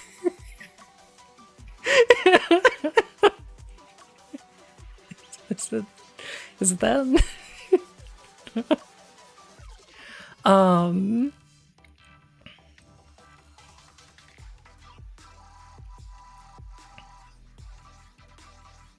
Always. Here's my thing though. If you... In Dragon's Dogma 1, you can multi-class. You can unlock abilities in Assassin that use daggers that, like, then offer dagger upgrades. Guess what else uses daggers? Strider and Ranger. Rough Cut's nearly ready. Oh, thank you. Or if you're playing Assassin, you can upgrade... You can get, like, specific upgrades for swords. Guess what else uses swords? Warriors, fighters, Mystic Knights. Any of the upgrades, a lot of the upgrades that you get for certain classes also apply to other classes. So you want to level up certain things to get, like, other stuff, in order to make your character better. And in Dragon's Dogma 2, that is not the case. None of the classes cross over with weapons. None of them use the same equipment. So none of the weapon skills are similar. Assassin was far too powerful and versatile. It really was. And it was great.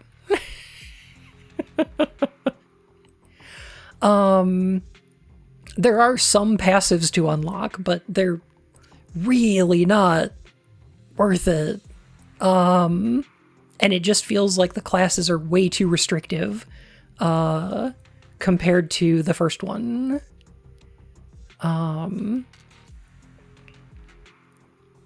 And I did not like that, nearly as much.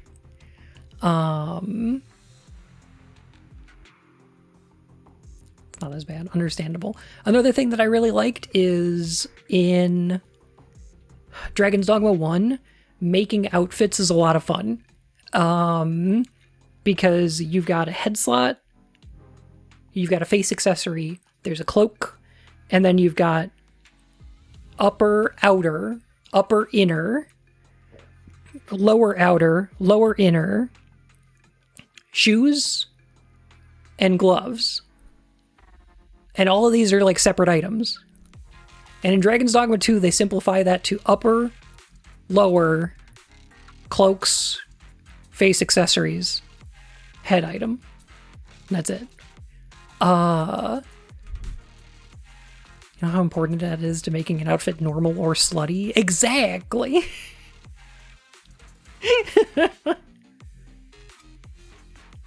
No shoes. Shoes are part of the bottom. So they took what used to be 3 separate clothing items and turned them into one. And I hate it. I did not like it.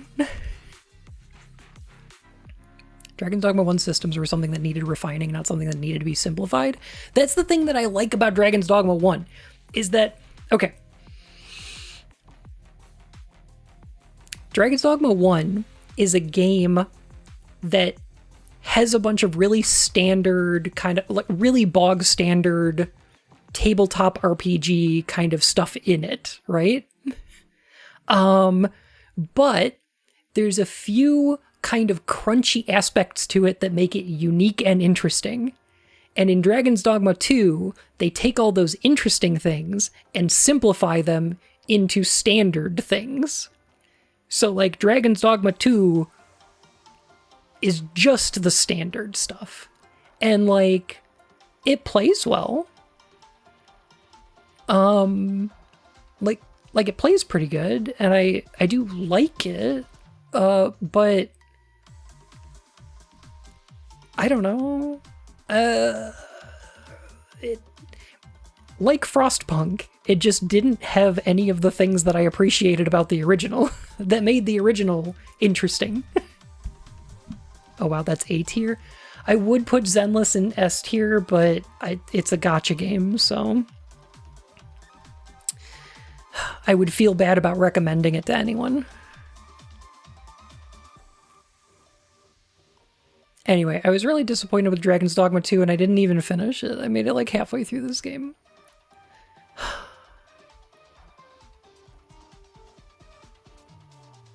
I do think it's pretty good, though. Like, I'm not gonna put it any lower than C, but like, I don't know. Sigh. I just wish it was crunchier. I feel like they smoothed out the crunch.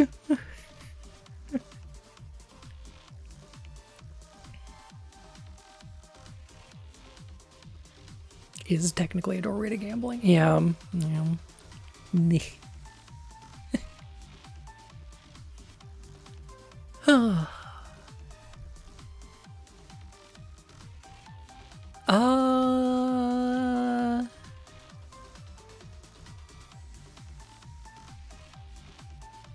So it also doesn't have Into Free. It doesn't. Oh, which is so frustrating. Neither does Dark Arisen, though. Can you provide an example? Because I played a bunch of both games, and I'm not sure what you mean by smoothing out the crunch. Sure. Like, the fact that none of the classes use the same weapons as each other means that any of the weapon skills you're unlocking for one don't cross over to other ones. Whereas in the original, there was kind of an impetus to unlock certain weapon skills that you wanted to use from one class so that you would use them in another. So you're kind of multi-classing. Like, you're borrowing weapon skills from other ones. And now it's just passives. Or like the fact that they've simplified armor and equipment. I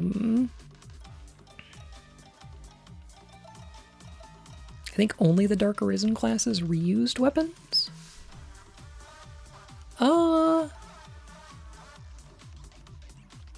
No, because Assassin can use Fighter and Strider melee weapons. Strider and... Assassin is Dark Arisen? No, the cross classes were in the original.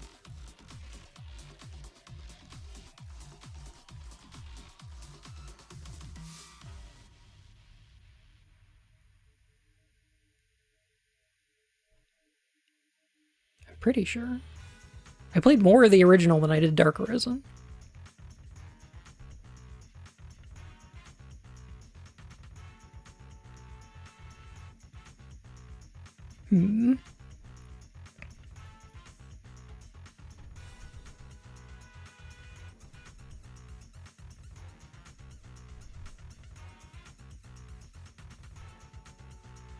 All right.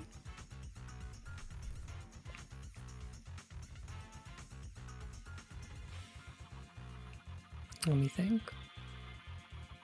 I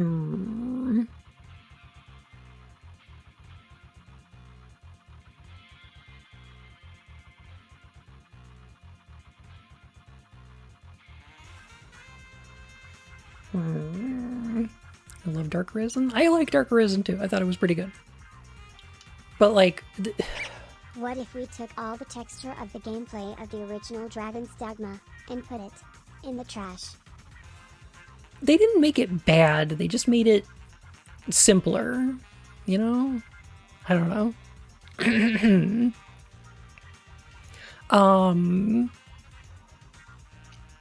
They took out a lot of the aspect of the game that was about building a class. I had a good time playing Dragon's Dogma 1.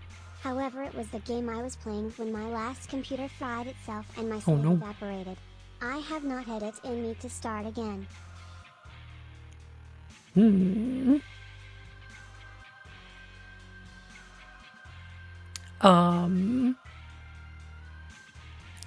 Goodness. I feel like Dragon's Dogma 1 has more aspects of building a class out of earning stuff from other classes, and Dragon's Dogma 2 is more about equipping the class you want, and then you get all the things you want, you know? I don't know. I will say, though, Dragon's Dogma 2, I really like that Sphinx, though. I really like that Sphinx. She made me feel things. So that's a plus. That's a big plus.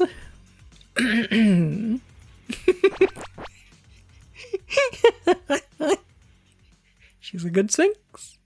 I gotta look up this Sphinx. She's better in motion. She looks like she gonna vor you.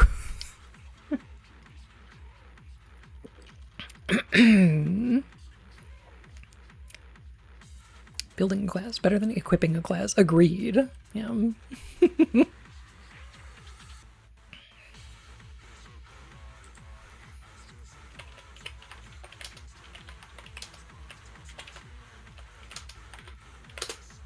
See if I can find a gif of her in motion.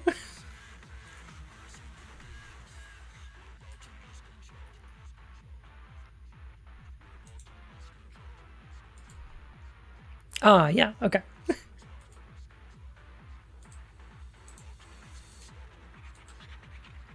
This one.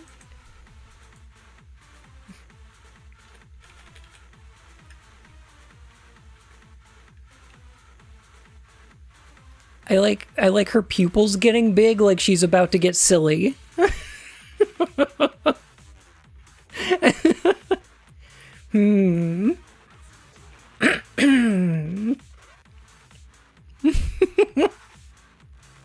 Honestly would, obviously.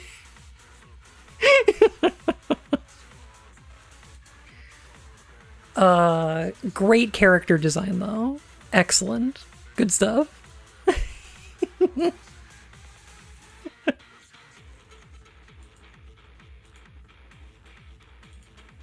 She does that every time you answer a riddle right before, like, just to build up tension before she tells you if you're right or wrong.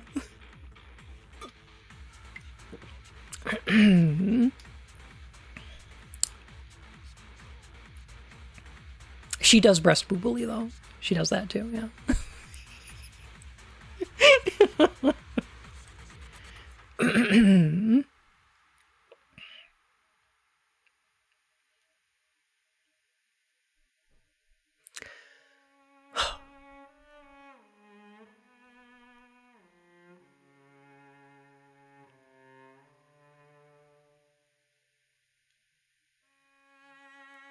So,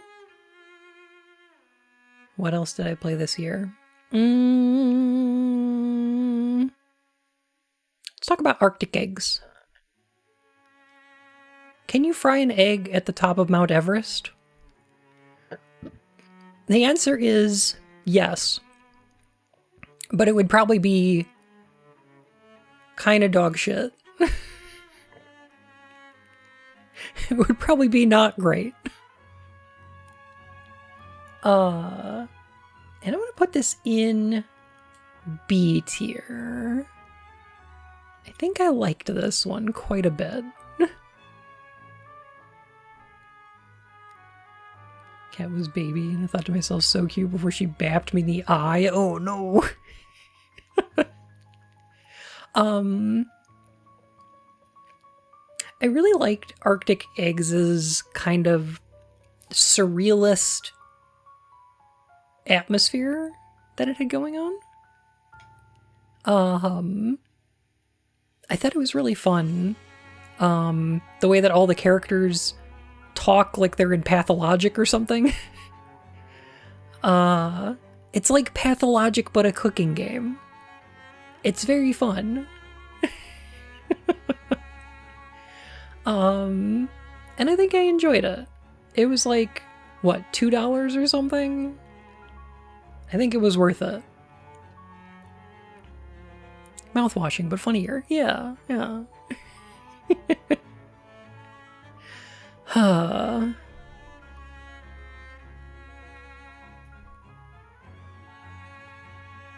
Alright. Imagine you're driving along through the fog. You stop at a park and notice that the road behind you is gone. And now you're trapped in the woods. That's kind of the experience of Pacific Drive. And I'm going to put this in A tier, I think. I'm going to put this like right here. I think I like this one quite a bit.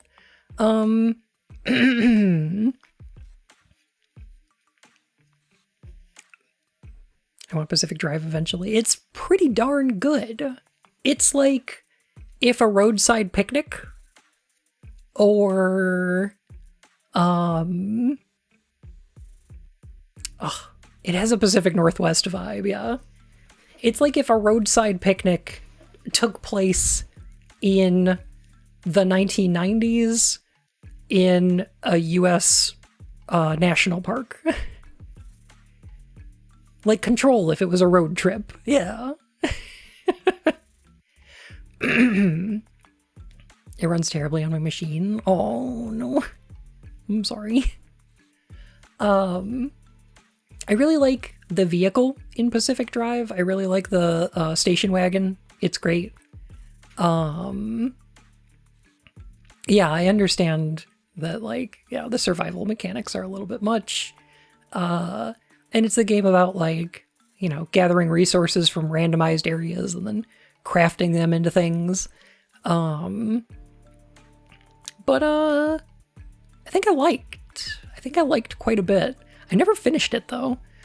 I got to, like, the last area. And I could probably finish it in, like, 2 or 3 more trips, maybe, but I just didn't. I don't know why. I feel like it got to be a bit much. I heard a rumor that they're working on a television show with the Pacific Drive IP. and that they've got director James Wan attached, who made my favorite horror film of the last 10 years, Malignant.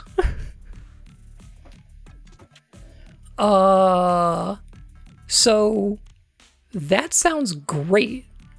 And I might actually watch that. Bun, can we watch Malignant together again? I mean, I'm down. Yeah. I've definitely screened that one for movie night before, but I'll do it again. I'm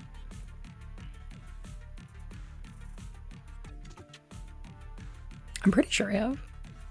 It may have been a while ago, though. Maybe we could watch it again. I'm down to watch it again. That's a great movie. I don't remember seeing it. Interesting. All right. That's pretty good. So after I played Zenless Zone Zero, my first gacha game, I played a second gacha game. It was Infinity Nikki. It's fine. I'm gonna put it like maybe low B here. What if Genshin, instead of combat, had dressing up in pretty dresses? Pretty good. The mall music is still in my head. Oh god. Was it really your first gacha game? Zenless Zone Zero? Yeah. I am not touching Infinity Nikki until I'm poor again. Understandable, yeah.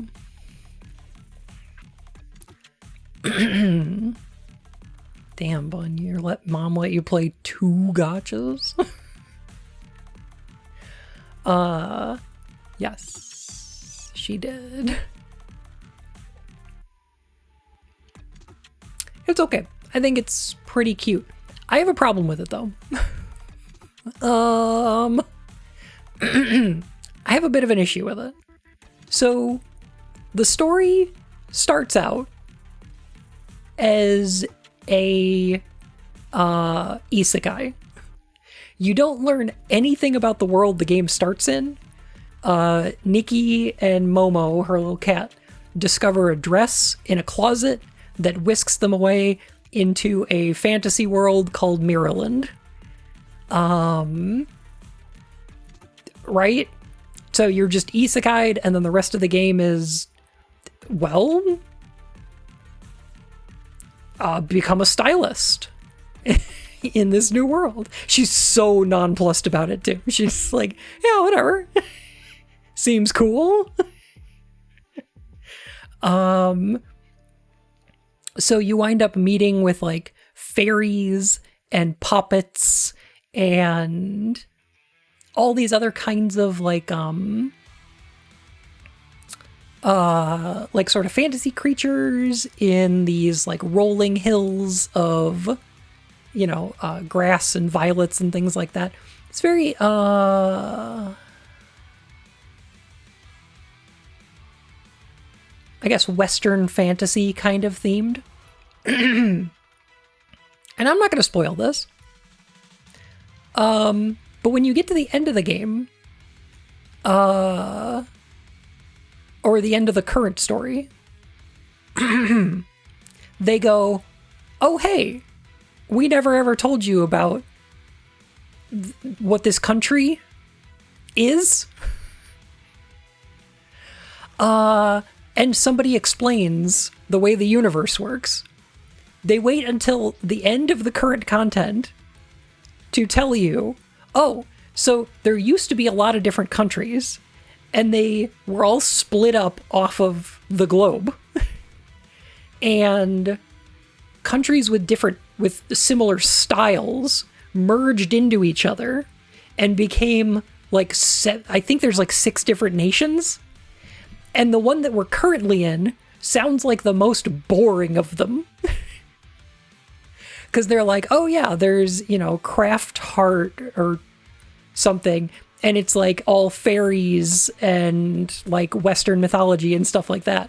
And also there's these like rolling plains where the jinn live, and like it sounds like there's an entire like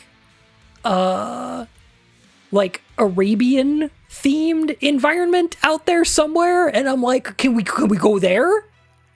That sounds cool. They're like, oh yeah, one of these environments is just like sci-fi nonsense. It takes place on the moon, and I'm like, oh, that sounds cool. Can we do that? Yeah. So I liked Infinity Nikki. It's cool, but like it sounds like they set the entire game in the most boring part of a cool world they came up with. I don't know.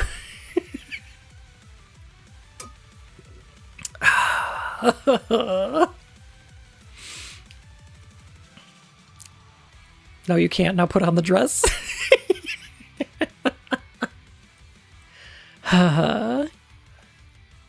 So anyway, I kind of hope that, like, as they update the game, they'll add more cooler areas. It's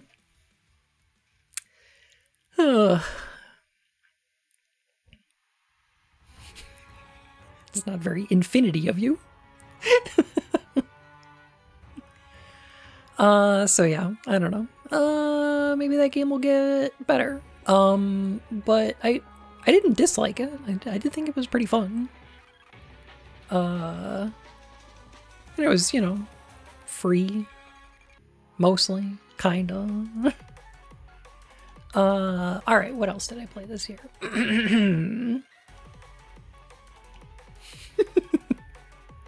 Yes, it is Tiara. Yeah.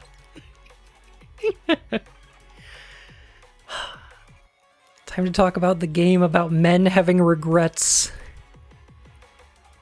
Yakuza. I'm gonna put this in A tier. I'm gonna put it here, I think. Me, reading about how Gunner 9/11 was averted. Gives isekai friendly local. Wow. You must feel so disoriented, surrounded by all these strange news things. Me, no, this is how it was before. I need to play Infinite Wealth. I really like the game before that. That was my first Yakuza game. That's a great way to go. Playing Yakuza Like a Dragon is a great place to jump into that series. It's got like references to the older stuff, but a brand new character and a brand new story. Super cool. Infinite Wealth, I didn't like as well. I did like it quite a bit. I think it's great. There's a lot of the gameplay that's been improved. Should skip over to Yakuza Like a Dragon. That's the place I would start if you've never played a Yakuza game.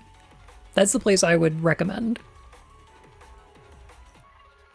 I really like it, and I think it's paced pretty well. Feels good.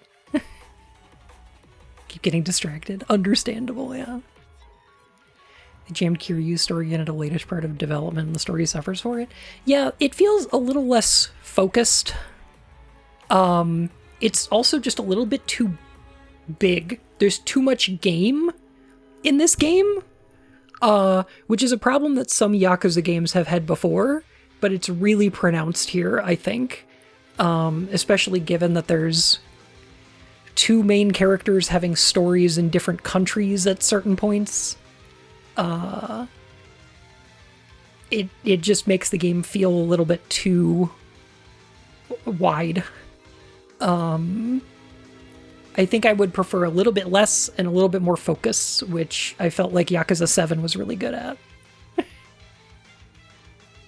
Too much game in the game. Yeah, exactly. Yeah, it's busy. So having 5 protagonists is a bit much. It's a bit fucking much.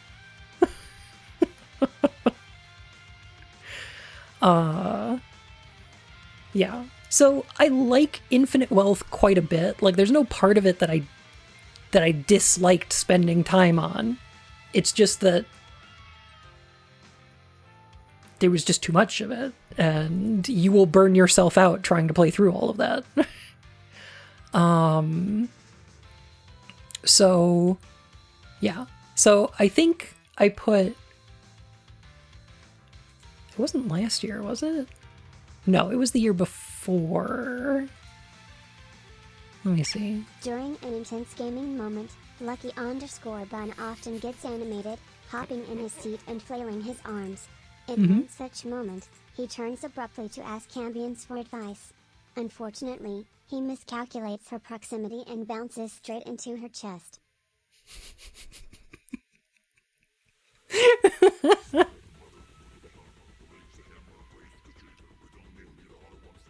Cute.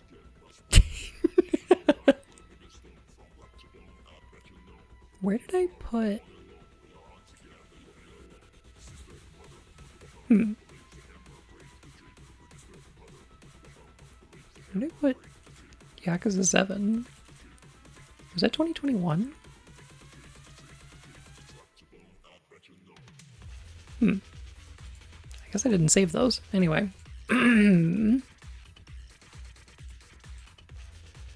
Anyway, Yakuza Like a Dragon, S tier. Infinite Wealth, A tier. Good.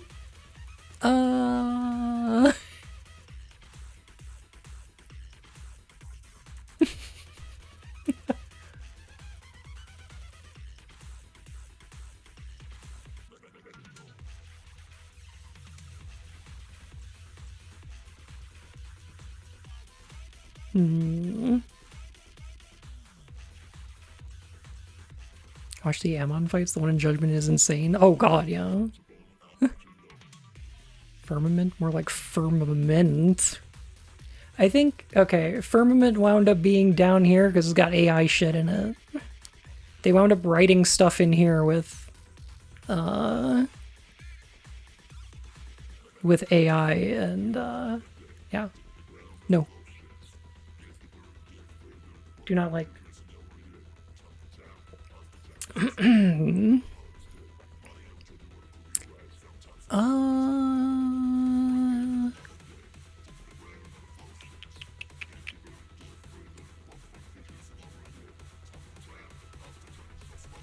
Destiny 2 should be lower. Understandable, yeah.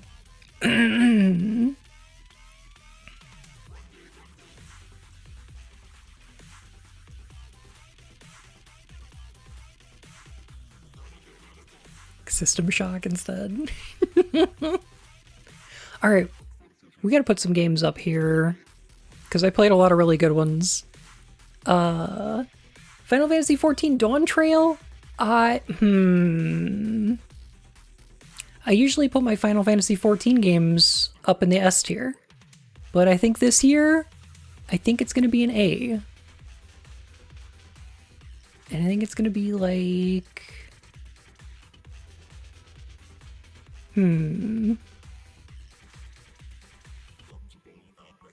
I'm gonna put it like here.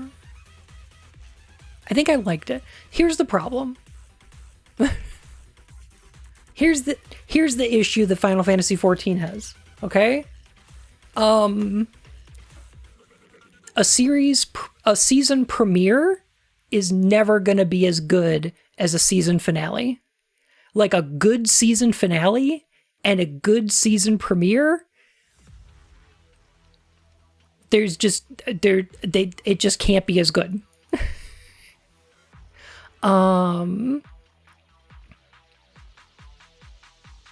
Yeah, it's starting a brand new story arc.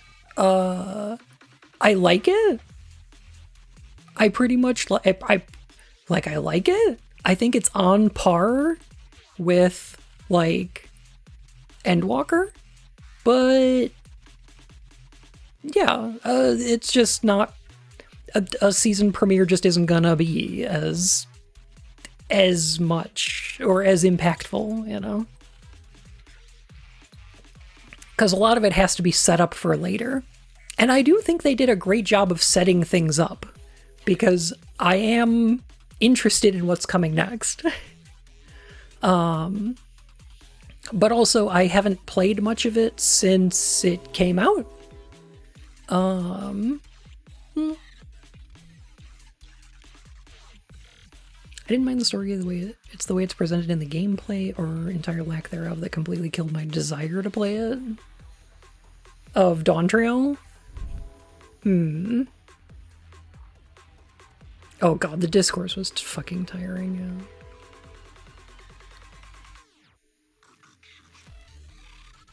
If this is the ARR of the next arc, we're in good shape. But yeah, that's what I'm thinking. Yeah. I think Dawn Trail is the third best expansion. Because, like, Shadowbringers is the best, and then Endwalker. And then Dawn Trail's pretty good. Barely scratched the surface before realizing I wasn't up for it, but man, the hub music is good. It's really good, yeah. Like, I don't know. It's such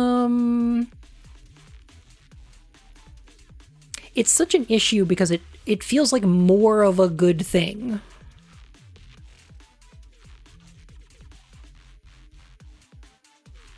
And I'm worried that I'm getting tired of it.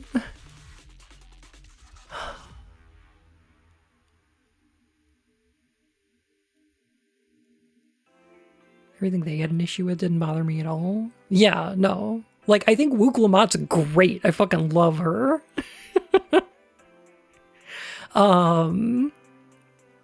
I think there's a good villain this time around. I think there's a lot of characters that I really enjoy. But like,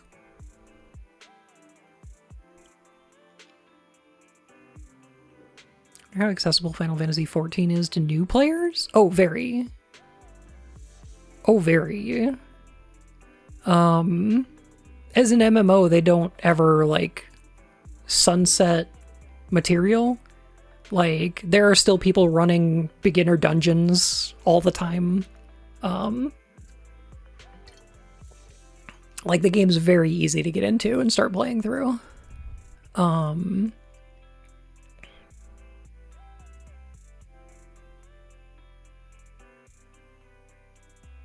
Should need to be scaled back in the second half. I can kind of understand that, you know. And I feel like, to an extent, she was. But, like, yeah. The only thing that's been sunset is, like, filler content. Yeah, they turned some of the main story into side stories instead, which is good.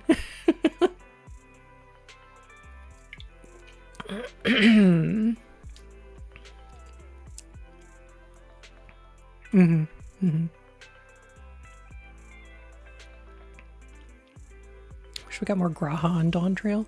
A thing about, okay, here's a complaint I do have.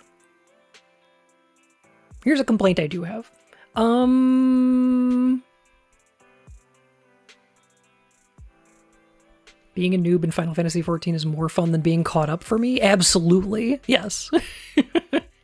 Okay, here's what I wish Dawn Trail did.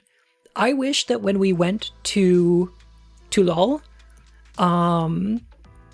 that we didn't bring along, I guess Kryl has to be there for some of the plot in the second half, but like Alphinaud and Alize don't need to be there.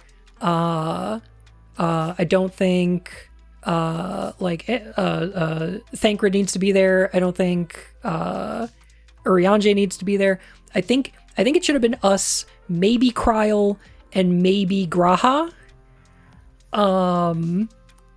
Like, they can come, but what I wish we did was make a new party out of characters from the new environment. I wish we got one of the new bird people. I wish we got one of the Pelu Pelu. I wish we got one of, like we start a new group of scions to hang out with that are all from this place. And I think that would have been more Final Fantasy-y, you know? Because, like, Final Fantasy is about making a party of weirdo misfits. And when the game doesn't do that, I'm looking at you, 15. It just doesn't feel as good. AO3 is down. Oh, I'm sorry. Oh. But cool Jaja for our team Vegeta. Exactly. I think that would have been more fun.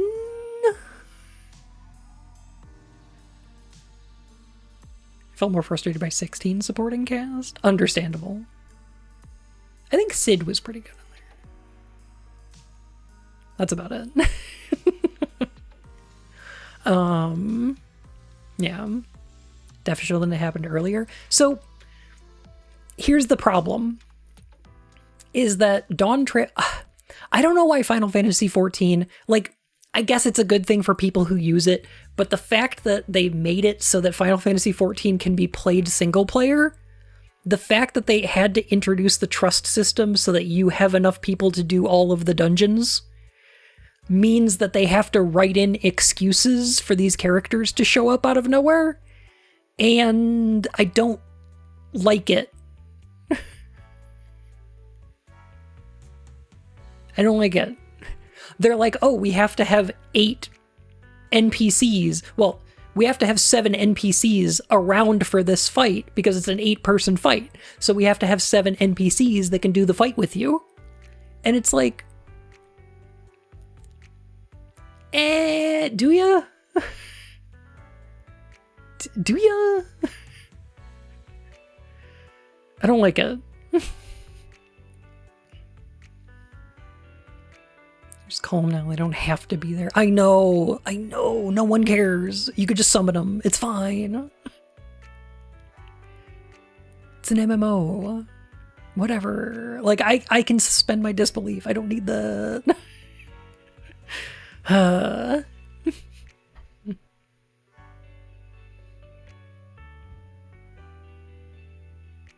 Literally everything about it pissed me off. I actively straight up hated it for a while. Pissed off every time I thought about it. I know exactly what you mean. Yeah. I know just what you mean. Yeah. But yeah, I don't know. Like, I understand they're trying to write in excuses for these characters to be there so that they can have NPCs around for the trust system fights. And it's like, fine. Okay. I get it. Anyway, speaking of writing problems, I played Silent Hill 2 and it was bad. I also played Wayfinder this year. And this game was actually pretty good. I'm gonna put this, I'm gonna either put this low B or high C. I think I liked it better than Infinity Nikki. I think I liked it better than Hollow Body. I'm gonna put it like right here.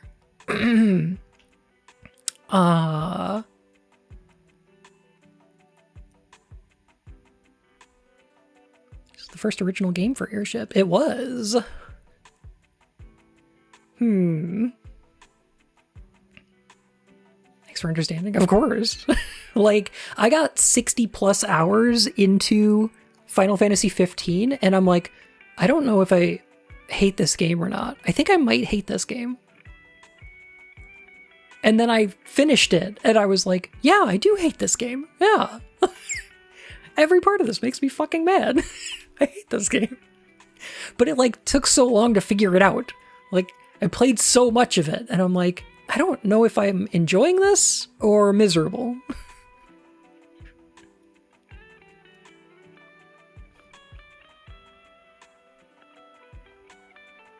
6 hours in and I like it so far. Yeah. Well, that's fine. But like, yeah, I don't know.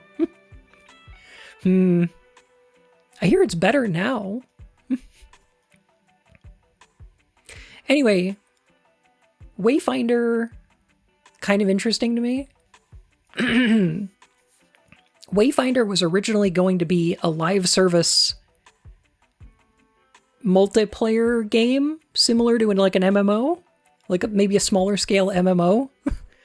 Live service game that's like character based action RPG. and it was being published by the developers of Warframe.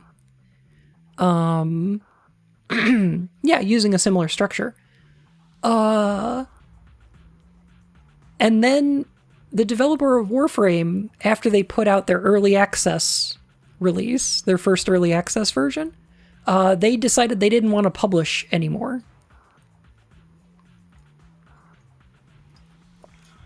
So completely dropped them. And now they were without a publisher or a budget. So...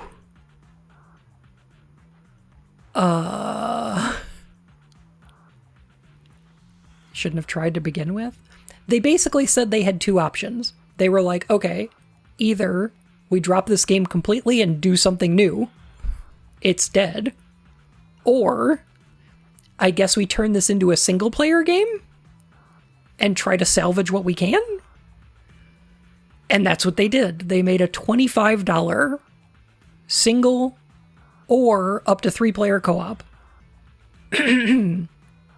third-person action game. And it's pretty good. I kind of like it. Bnuu news?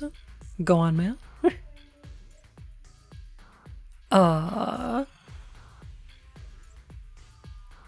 It's good to hear. It is. And it is janky as fuck, but like the combat is darn good. Like the moment-to-moment gameplay is pretty great.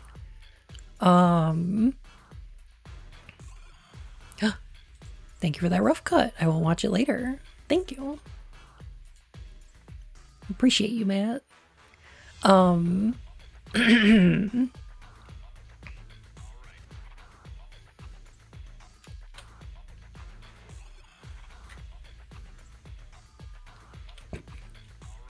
zoom in a little.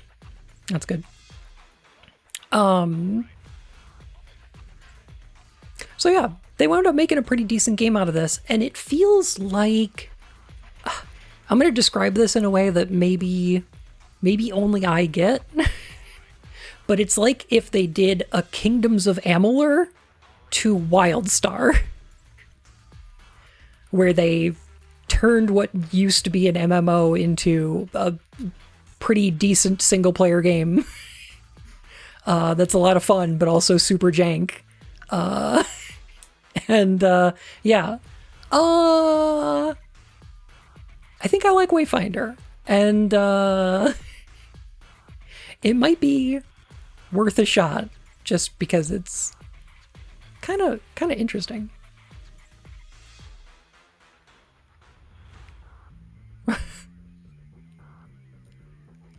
Bun Amalur wanted to be an MMO. Yeah, so did this.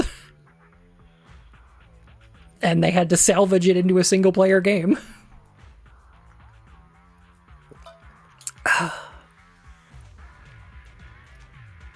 So, yeah.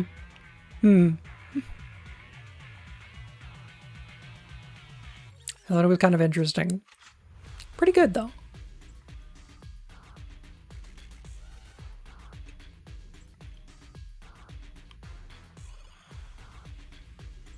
Didn't even want to touch it. Stranger of Paradise is great. Weirdly great.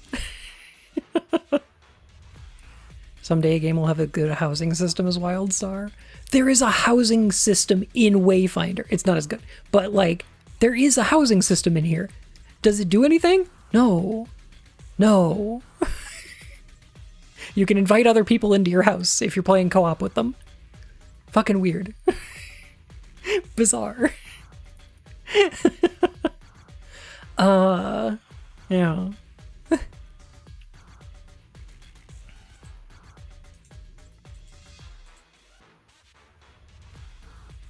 Seeing echoes of what could be in every facet? Exactly. Yes, very much so.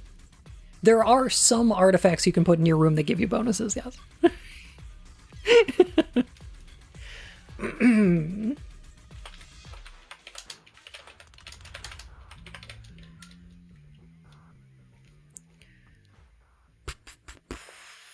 Load, please.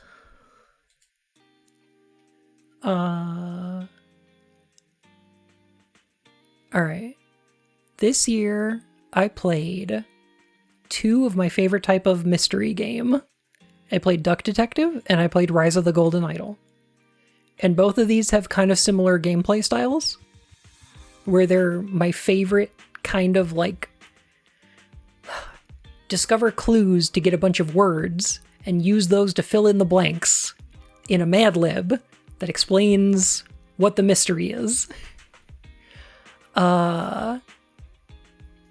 I love them so much. I think Duck Detective is going to be like a low A for me, and Golden Idol's going to be an S. I'm going to put it here. I think I'm going to put it here. I think I'm going to put it here right now.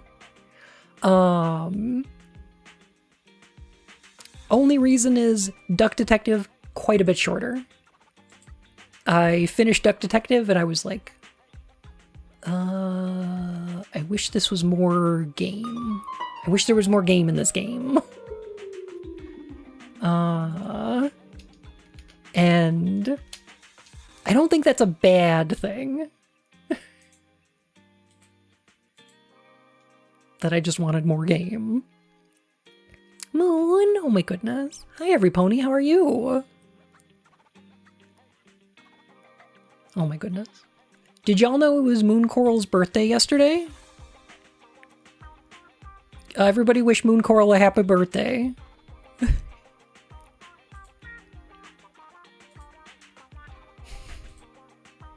Was it? Yes. All horses share the same birthday. It is January 1st in the Northern Hemisphere and August 1st in the Southern Hemisphere. You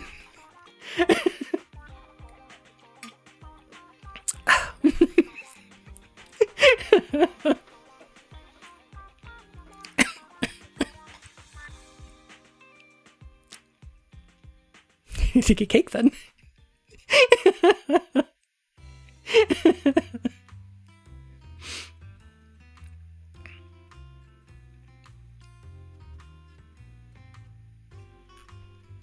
Oh my goodness. But hi y'all, it's so good to see you. So I aged twice the speed, oh no.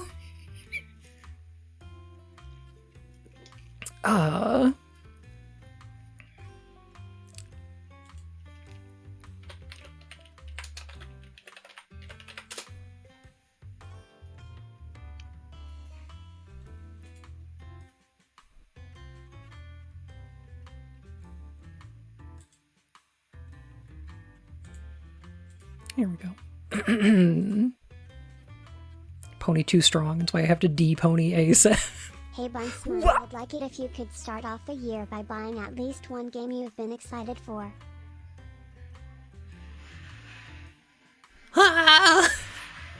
Kira, thank you.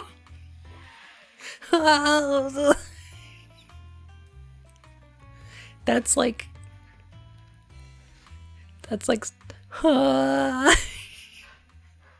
thank you.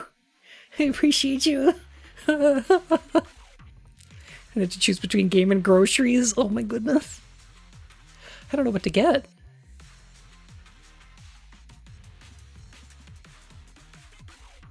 Oh. I'll have to think about it. I'll let you know. Oh my goodness. Thank you for spoiling me.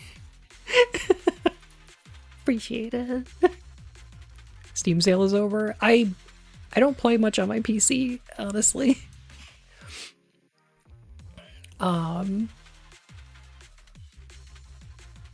Bunphobic of stream. Steam. Heck. Here's some more support, nerd.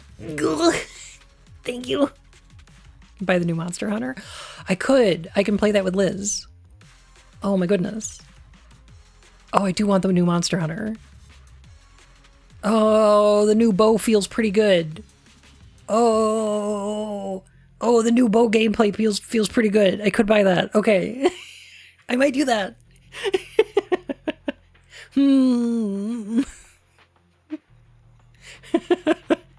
We could play Manhunt. Oh my goodness. Hi, that's me. Hi, Lou. Alright, I played both Golden Idol and Duck Detective on stream, and I think I expressed my enjoyment of them. Here's an interesting one. Here's one I'm going to put on this list, and I don't think anybody has heard of it, which is weird. I played this game that nobody's talked about. Go play FF with my girlfriend? Have fun! Oh my goodness. Sounds like a really good time. Oh shit, Minecraft recognition at last? Yes, Minecraft. A game that nobody's ever heard of. No, has nobody talked about Nobody Wants to Die? Did anybody play this? Has anyone played Nobody Wants to Die? Cause I have not heard a single fucking thing about it.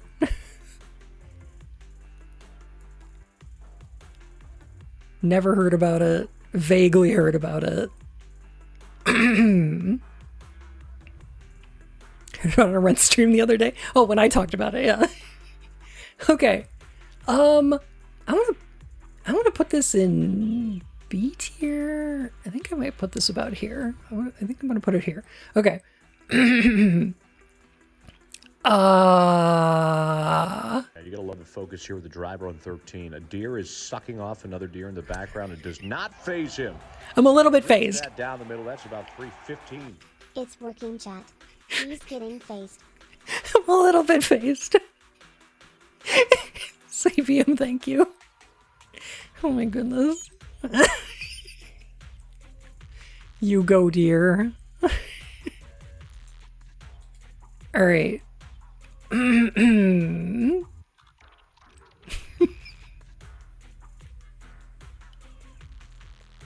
gonna pull up a thing. Blinked and Silent Hill 2 got an F, as it deserves. Yes. Yeah, fuck that game. I don't know. Nobody should play that.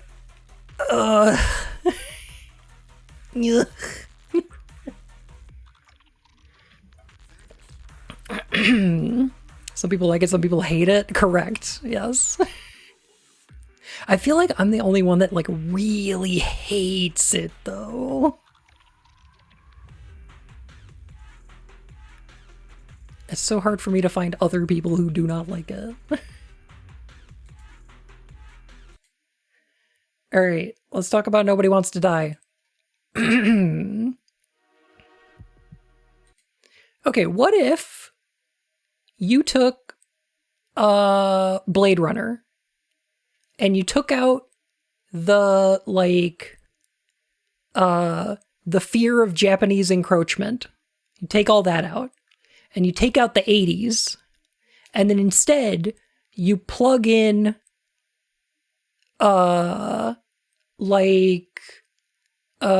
dystopian capitalist 1920s noir. Having a goal is better than inactivity. An alternative to focusing on the symptoms and the memories. I'm 120 years old, and I don't have any strength left to keep recalling the past. You're a goddamn departmental legend. Legend, huh? More like cautionary tale. I need access. Do you think I don't know why the chief put you on restricted duty? No doubt about it, this case smells worse than a 2-week-old corpse in a storm drain. Can I ask you something personal? Do you believe in life after death? Well, apparently in the past, people used to ask stuff like that all the time. Because the average lifespan was less than 100 years. And now, can we believe in anything beyond this? What if you could choose the bank or death?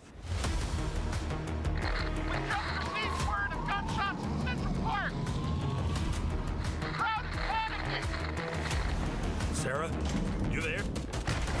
All those innocent souls. I will find you.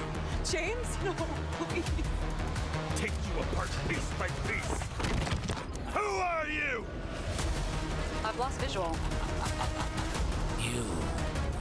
should be thanking me.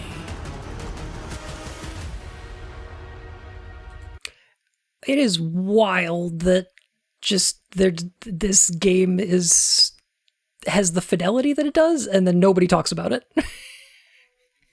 It's wild. I just want to point out all the cars are like Blade Runner cars, but they're also like 1930s, like fucking Chrysler Airflow. Oh my god, I love them. I really dig the flying cars aesthetic. Batman cartoon ass cars? Totally. Yes, absolutely. Yeah. That game's got a wild aesthetic to it that I really like. 33-month already. Thank you for all the wonderful times. Fun fact, chat, did you know that the Q zone has no mops to clean up? Lucky bun oh whoa.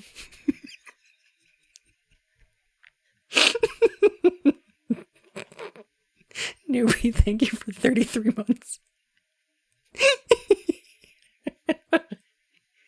Cume zone? TTS pronounces it like that all the time. I don't know why. Thank you so much. Oh my goodness. So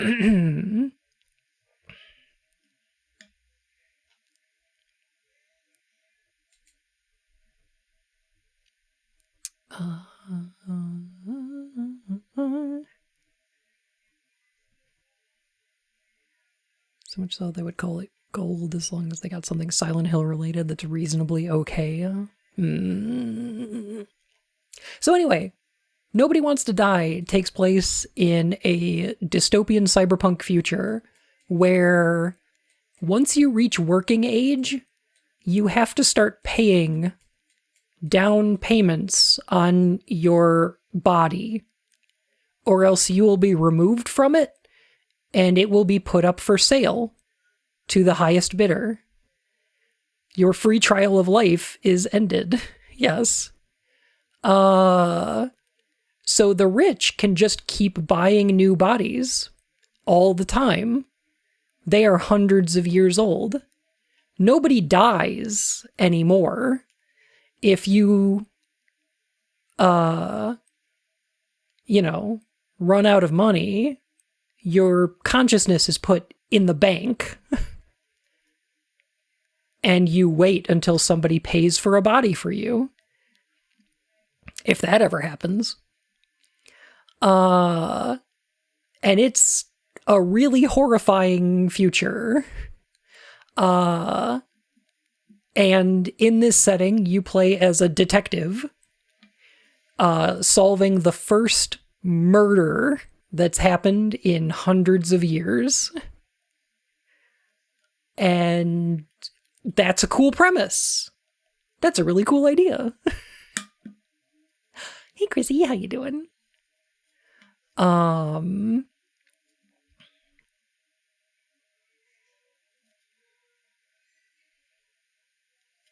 Yeah, like one of the super rich CEO guys is like murdered permanently.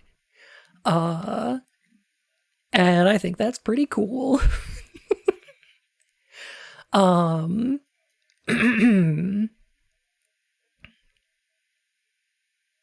one murders anyone anymore. So you can extract someone from their body after they're dead.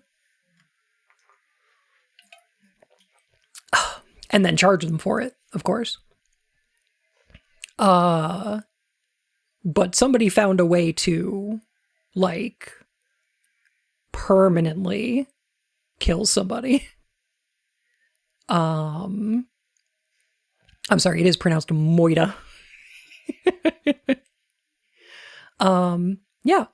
What a cool game. It involves a little bit of deduction, mystery solving kind of stuff. There's a bunch of like dialogue options, and then there's a mystery solving aspect to it, which involves like rewinding time, or a recreation of time. in order to watch events in the sequence that they happen. But like working backwards. And that's kind of cool. That's sort of fun. It reminds me a little bit of what if in Heavy Rain, when you're playing as the FBI guy and you do the sections with the augmented reality?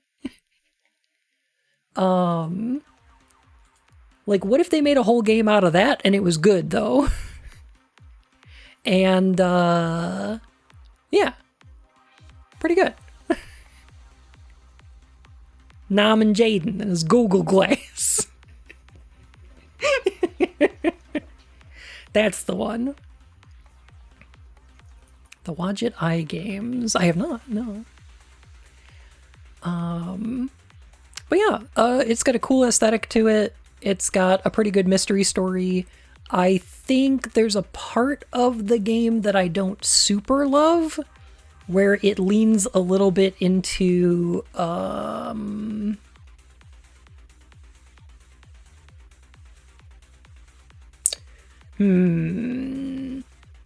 it doesn't quite go there, but it's a little bit too QAnon-y for my taste. I think the rich evil oligarchs are just kind of regular evil, but it's a little more like there's a part of the game where you find out that like the rich, like the Rockefeller type people are putting themselves into, like, they've bought new bodies and they just put themselves into these new bodies to do, I guess, like torture porn stuff with each other and then go back to their regular bodies afterwards. And it's like, I don't think these rich people are actually kinky fucks like that. I think they're much more boring than that. But, like, it doesn't go full QAnon because it's not like anti-Semitic and all that stuff, but like, it's borderline. But yeah, they get it.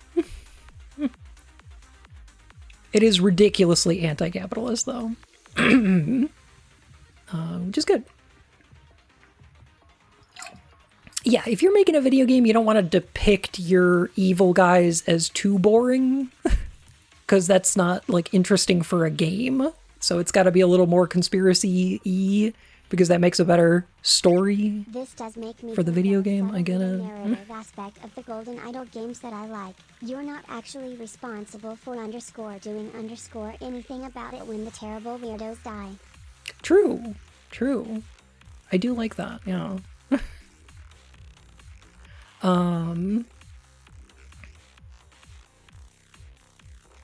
Yeah. Yeah, I do like that aspect. Anyway, Nobody Wants to Die, I think, is a kind of interesting game. Gemini Rue. I have not played it, no.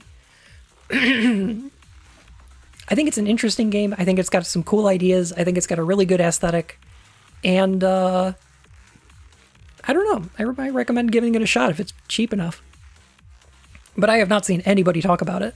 So, I think that one is probably going to wither and die on the vine, unfortunately. Yeah. Weird.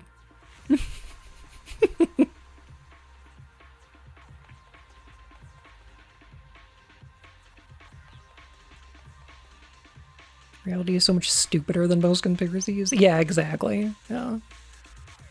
But, like, also depicting that in a video game isn't as fun, so I don't know. I get it. The only game I've really seen that has depicted, like, billionaires as the dumbasses that they really are is, like, maybe Horizon Zero Dawn. Like, I think the Horizon games are pretty good at depicting the rich ruling class under capitalism as being complete dumbasses who are going to kill us all. I think they're pretty good about it. Deathloop is also pretty good, Yeah, fuck Ted Farrow.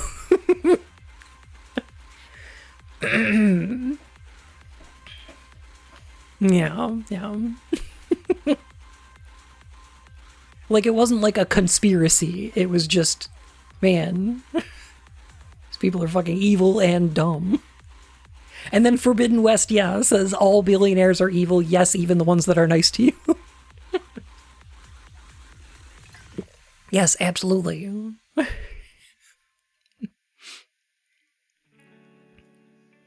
Tactical Breach Wizards should have a DLC with a beach episode full of puns on how they are tactical beach wizards. No joke. Minor spoilers here. But at the end of Tactical Breach Wizards, end credits, there's a little postcard that shows them all in swimsuits. And it says Tactical Beach Wizards. And it's accompanied by the text, I couldn't figure out a way to get this into the game. So here it is at the end of the credits.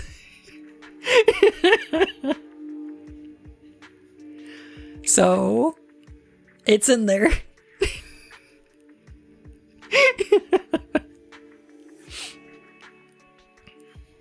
Yeah, they're all on vacation.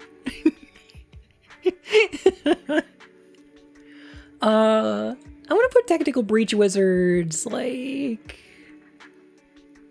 I think I'm going to put it here.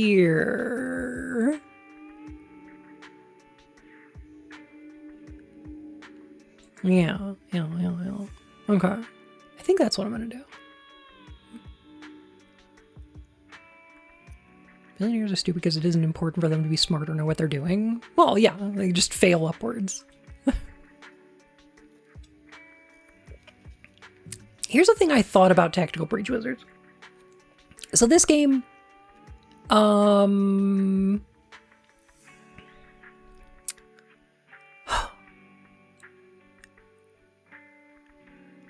surprised to not see Balatro. I never played it. I still have not.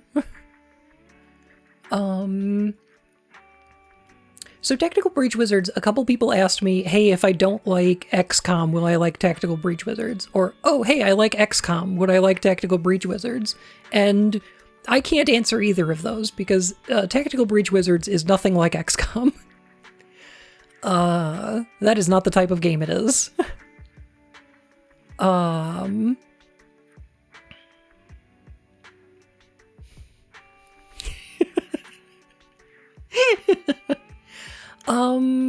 Yeah, it's honestly a little more of a puzzle game than a tactics game. Like, there's no randomness at all. The game is 100% deterministic. It is a strategy game, but like, emphasis on the strategy. And it's about being as efficient as possible in clearing small rooms worth of puzzles, basically.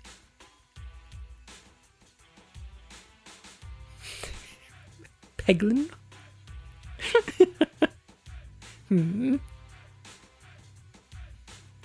Chimera Squad, then Marine mainline XCOM? Maybe, I don't know. Every action you do is 100% successful every time. Really good. Main thing sticking out to me is that every character seems to have the same wit or humor a bit too much. Not sure how to phrase it. I 100% know what you mean. So when I started this game, I'm like, well, the game has a sense of humor to it. And every character is going to be using that type of sense of that sense of humor.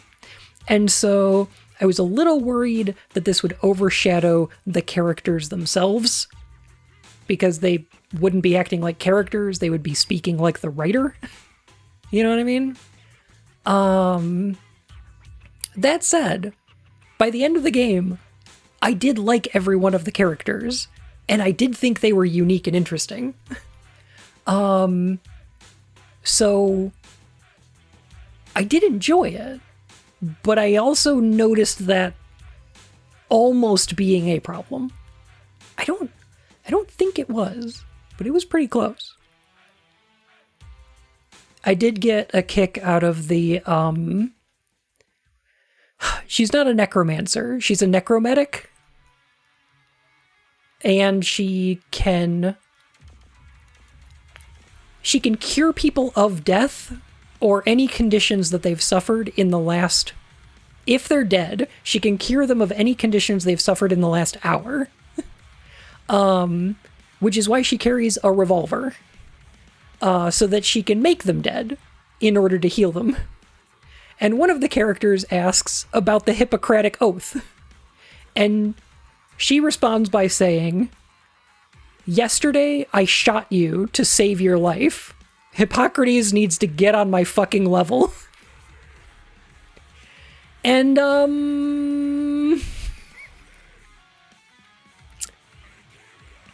like it. It's a really cute game.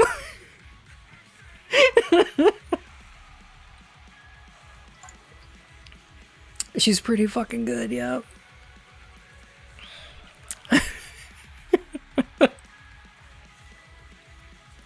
Just looking into this, it looks like so much fun. It really is. Like, I like the writing because it is very funny.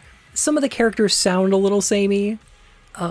What game is this? Tactical Breach Wizards.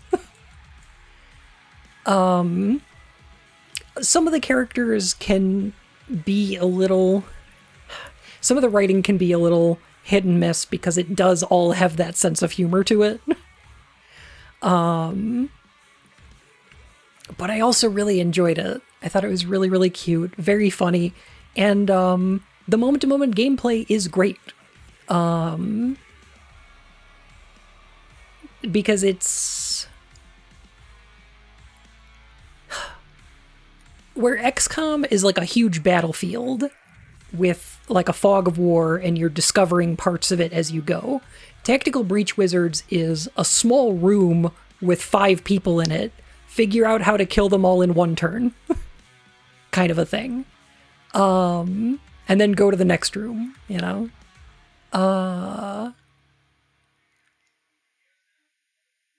And it's also, like I said, there's no randomness. There's no accuracy. There's no aim. There's no percentage chances.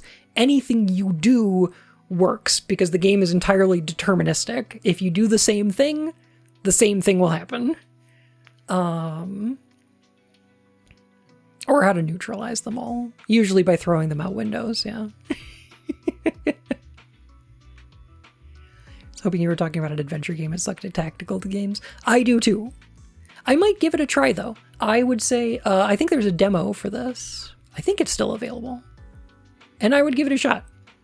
Because I also do not like tactics games. But I like puzzles.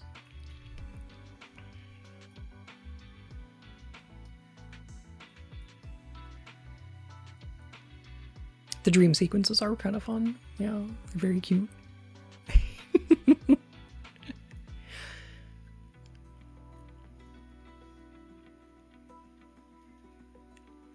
Speaks to a really strong voice for the developer. Yeah, yeah.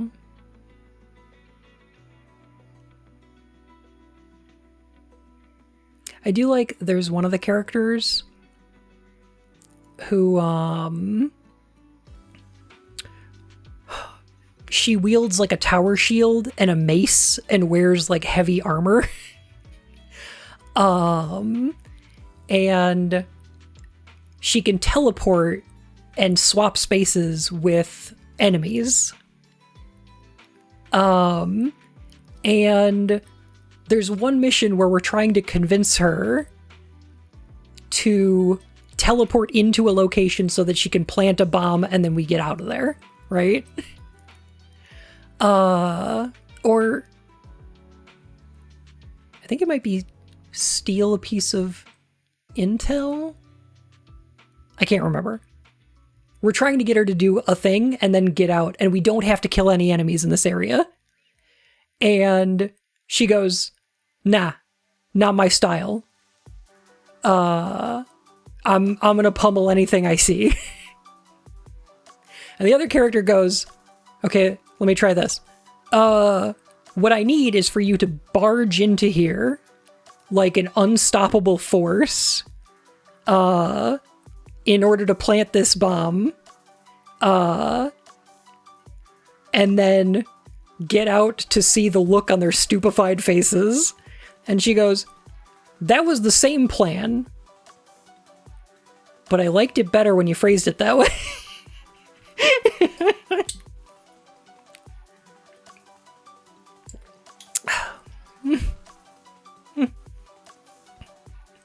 That is the same thing, but I like it better.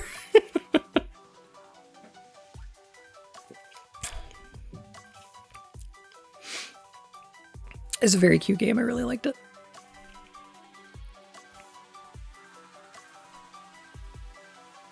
I love the traffic warlock. Steve, the traffic warlock. Hate the traffic warlock. Love to hate the traffic warlock. Fucking Steve. Really good hearing, though. Okay. I played the Cabin Factory, and I thought it was good. I'm gonna put this low B tier. I thought it was cute.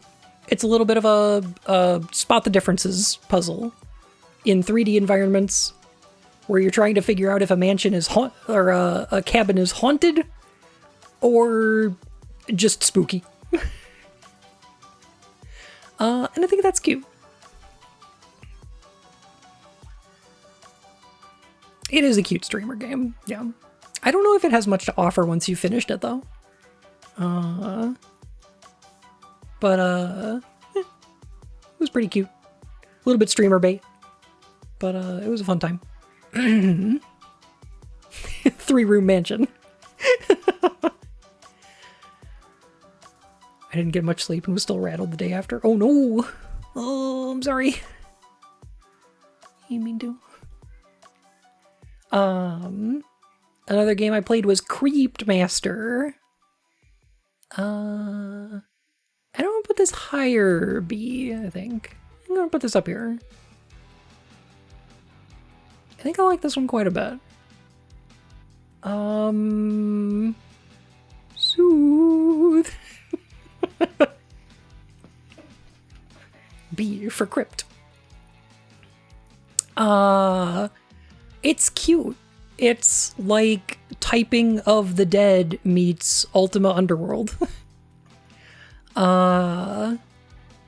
You have to type words into the interface in order to do things. And I thought it was really clever with how it presents you with a bunch of different puzzles. Because not only is combat a series of typing in words like hit or dodge or jostle, but also anytime you open a treasure chest, the Crypt Master looks inside it and you have to guess what it is. By asking questions like, what does it taste like? Or what does it look like?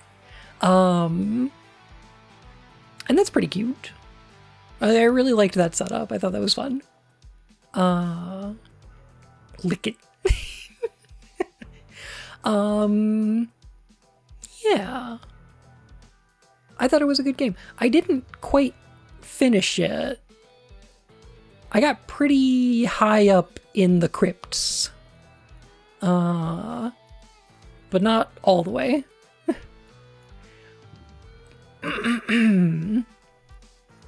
But I thought it was a pretty cute game and I enjoyed my time with it. They have put their whole voice acting into it. They really did, yeah. How many lines of dialogue must there be?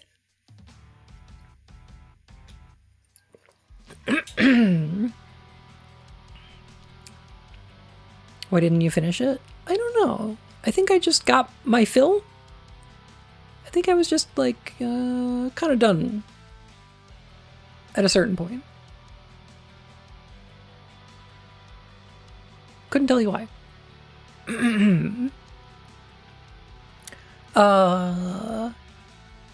Let me see. What other games do we have on here? Satisfactory 1.0 came out. This game finally released. And I think it's pretty darn good. I'm gonna put this like here, I think. I like Satisfactory quite a bit. I played a ton of this before release, and I haven't played much of it since 1.0. Part of it's I got a little burned out on it, and part of it's I'm waiting for them to add controller support. Please give me controller support, and I will play it some more.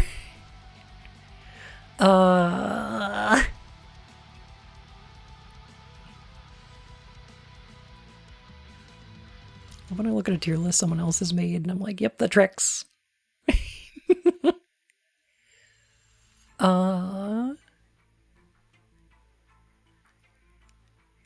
Streams the early access? Oh, thank you.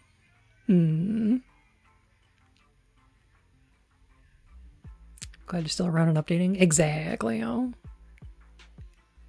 That exact same critique applies to Atlas. Still waiting for controller support. I'll probably play it. So I played Rise of the Ronin, and I'm gonna put this in S tier. This game's fucking great. And it was gonna be bottom of S tier, but like, oh damn, this game's good. Oh my gosh. But I really liked Neo and Neo 2, and it's from the same people, except they added a jump and a grappling hook, so it's like a little bit Sekiro. Oh my goodness. It's exclusive. It is, sadly. Yeah, I think it's stuck on the PS5 for now. Oh my gosh. So, it's an alternate history that's like a lead up to the Boshin War. So you got like, throughout the game, you can either team up with or fight against the Shinsengumi.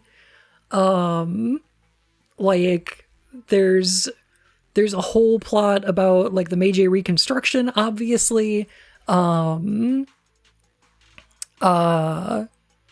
the fire in Edo and everything. You can meet up with and like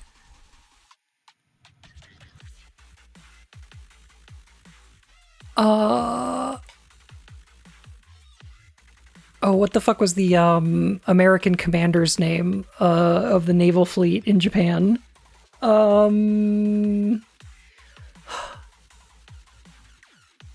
Perry, Walter Perry? No. Matthew Perry. Oh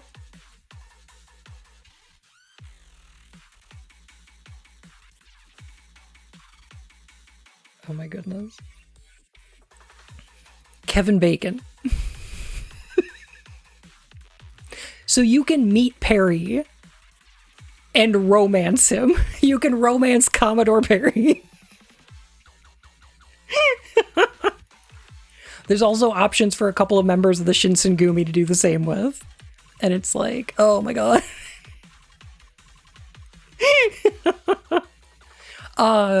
There's a bunch of weird, like, alternate history stuff going on in that game where, like, you can change the timelines to decide who's winning the war.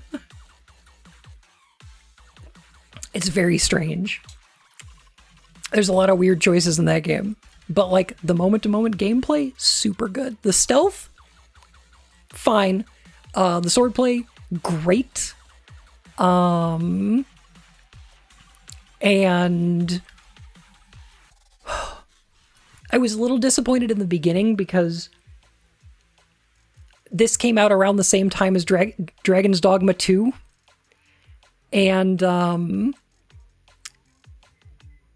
I checked out the armor that you get in the game, and it's body slot, leg slot, head slot, and then 2 accessories. And I was like, oh, and I think boots. And I was like, oh man, is that all the character customization you get? Yeah.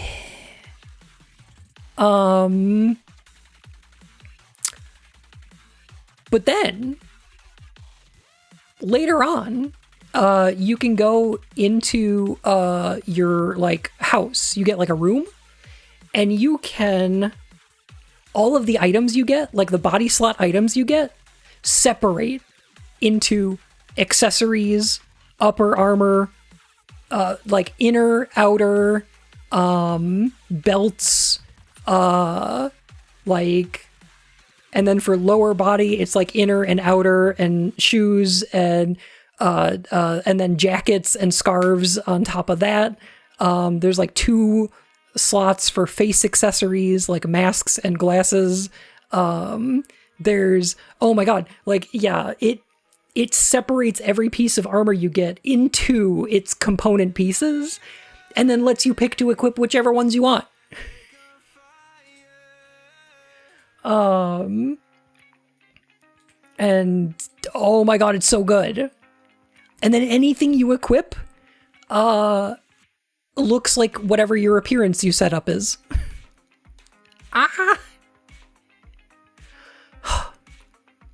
It's great. So fucking good. And there's a really good mix of both Japanese and Western style fashions. And you can mix and match them, of course, because it's the Meiji era, baby. Let's go. We're getting a bunch of like Victorian Western fashions mixed with like Japanese style.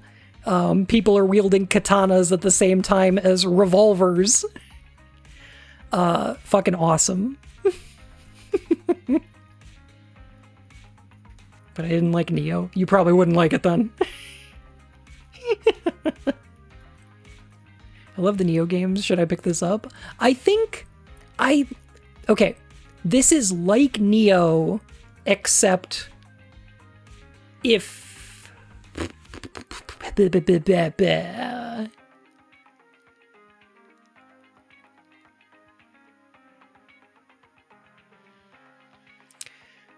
Dark Souls is to Elden Ring, as Neo is to Rise of the Ronin.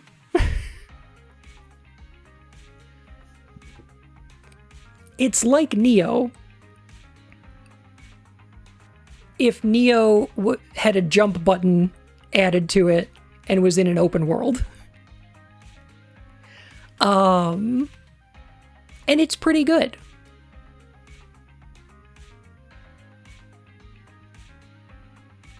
I think that it lacks a couple of things that Neo did.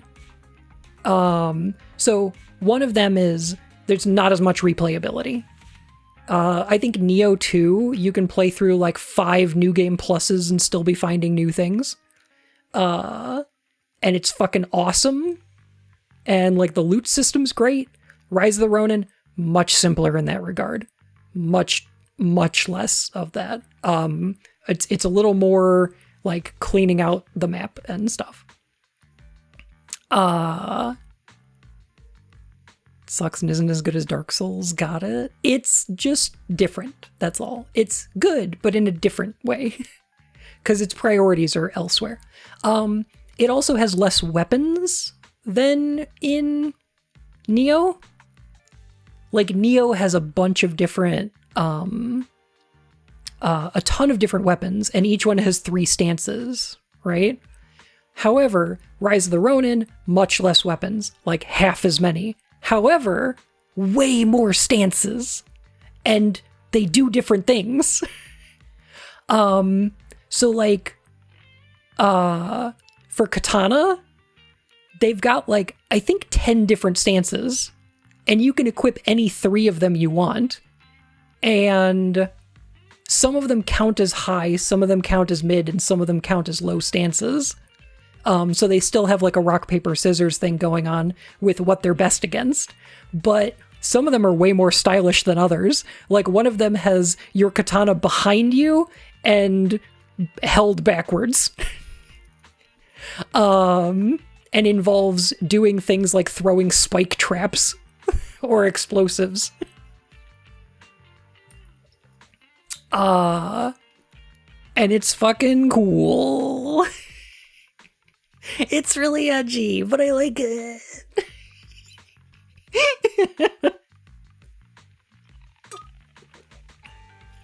There's two different katana stances where you're holding it backwards. One of them's behind you and one of them's in front of you. They're both pretty good.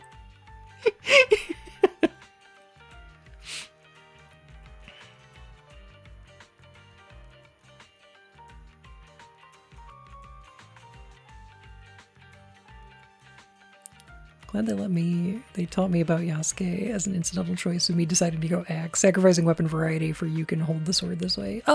Yeah. That's kind of what they're doing, is there's less weapons, but there's more variety in styles, to use them. And, it's pretty good. I liked it a lot, actually. I think I'm gonna put Great God Grove, like, here for now. I might change my mind when I finish this. I might put it higher or lower, but for now, I think it's around here. I like it, and I like Inspecta a lot. It's very cute. Yeah, I will let you know of any changes, of course. So this year, I feel like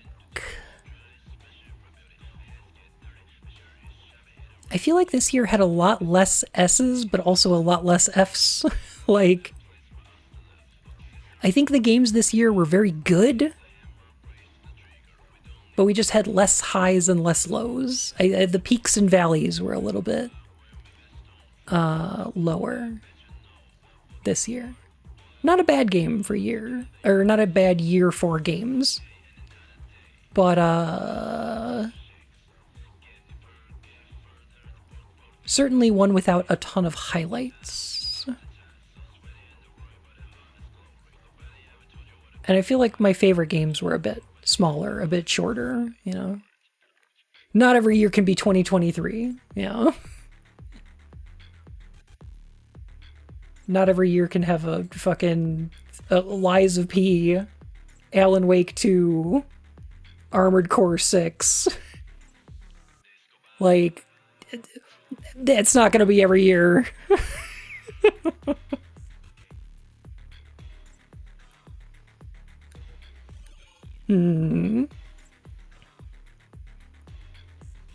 Alright, now...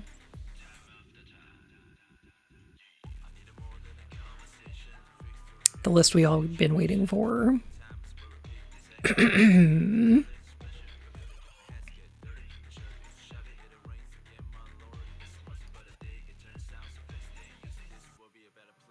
Goobs bumps. Alright, where do we start? Start for bed. Oh, I get some sleep, Alcon. No worries.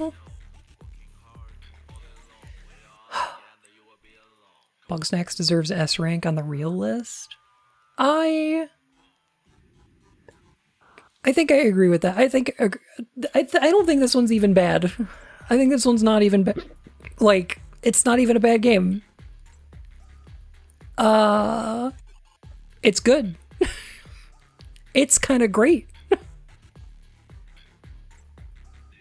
Probably doesn't even belong on this list.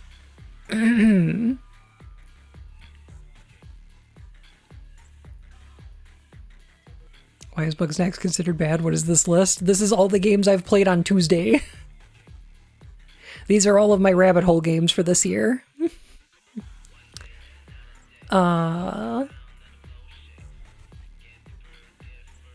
Stuck so many times in the early going in it. Ooh. Make an extra tier for is actually a good game. That's what the not bad tier's for. Can you even count Drake and the 99 Dragons? I don't think you even got it working. We beat it. We beat 99 Dragons on stream. Damn it. I played through the whole thing.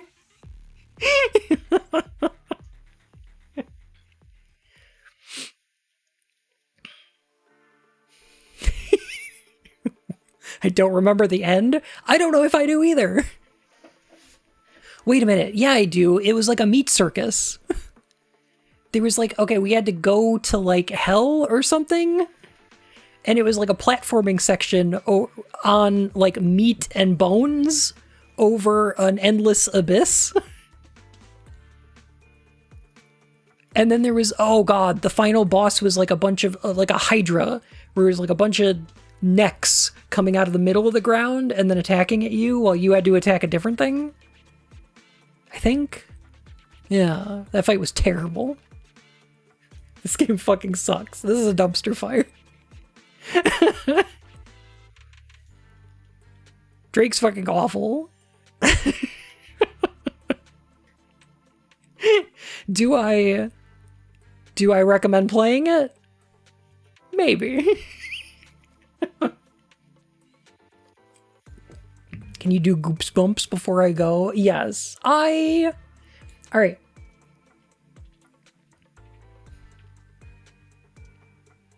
Where do I put goosebumps? I think this one's redeemable. I think there's a lot to like in Goosebumps. And I think depending on what you're looking for, it's definitely got it. Like if I was a kid playing this when it came out, I think I'd enjoy it a ton. Nowadays, I don't know if it's aged great. In terms of like gameplay. This is the one with Jeffy Goldblum, yeah.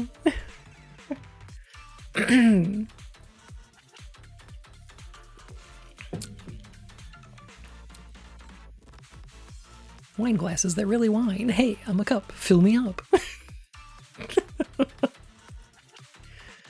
I really liked it, but yeah, in terms of gameplay, like the underground mazes were really annoying. Some of the puzzles are a little bit too out there. A little bit difficult to figure out. But it was really charming. I've got mixed opinions about it. That's why I think it's redeemable. I think it's, yeah, I think it can be there, yeah.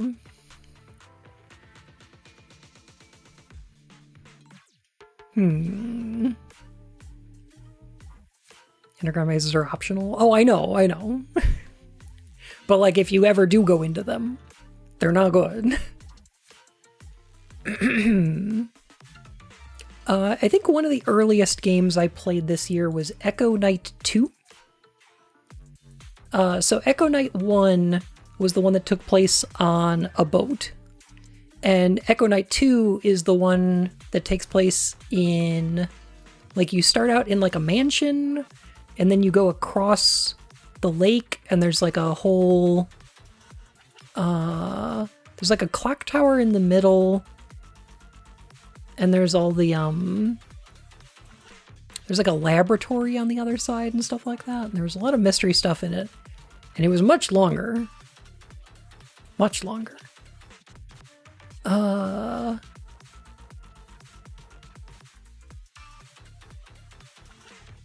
And I think at the end of the day, I think it was kind of boring. Yeah. Yeah, I don't think I liked it as much. I really liked Echo Knight 1.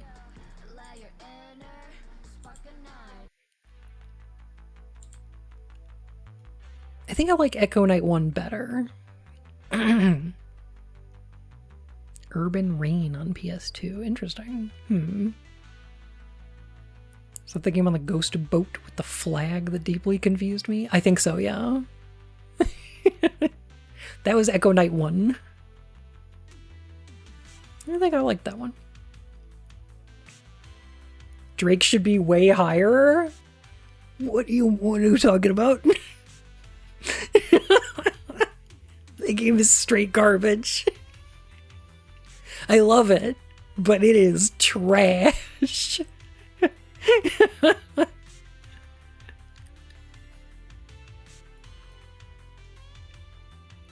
Tier piece. Yes. I don't I don't know if these are even in order of how much I like them. Like, the categories. Because, like, Zork Grand Inquisitor is not bad. That's not even a bad game. That's a good game.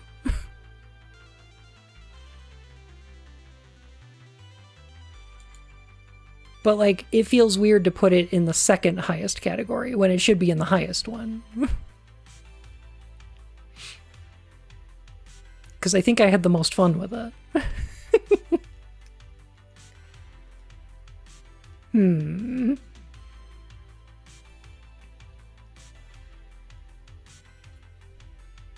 Because, like... You know what does belong in the highest category here? Is Lucius. That game is a trashterpiece. It's fucking garbage. It's so bad. I had so much fun playing it. I loved it so much. It was so bad.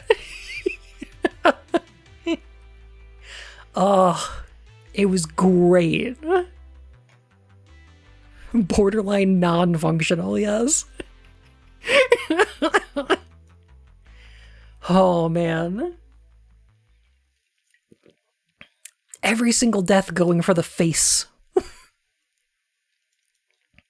Which is such a shame, because Lucius 2 sucked. I'm gonna put this in dumpster fire. This was worse than Drake. For sure. Bad. Bad. Lucius 3 when? I mean, eventually I will.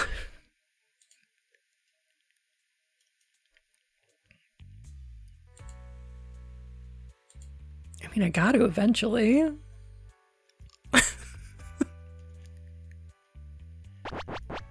No. Echo Knight Beyond we didn't even finish. Because I think it was also kind of boring. Which is a shame, because I really wanted to like it, because I was like, oh man, it's Echo Knight, but in space. But on the moon. I thought that was interesting. And it didn't feel like it was doing that much with it. I was like, it's kind of fun. It was fine. It was fine.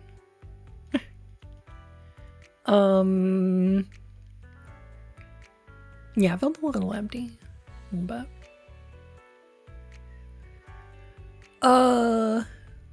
Cubivore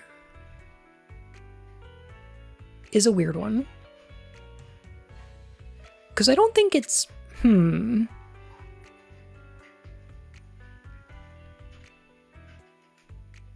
don't think it's bad, but it's really weird. Like, the dialogue and everything is really weird.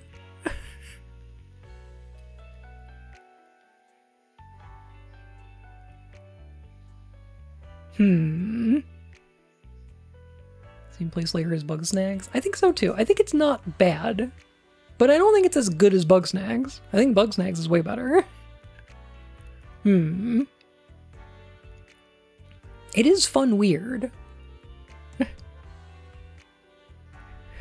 Your sweat is beautiful.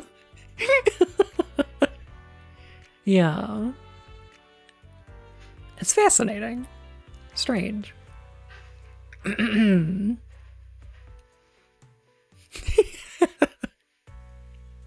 I don't think Vor is bad or boring. I just think it's strange. Alright, what else we got? Wrath of the Gods. This was the that FMV Greek adventure game. And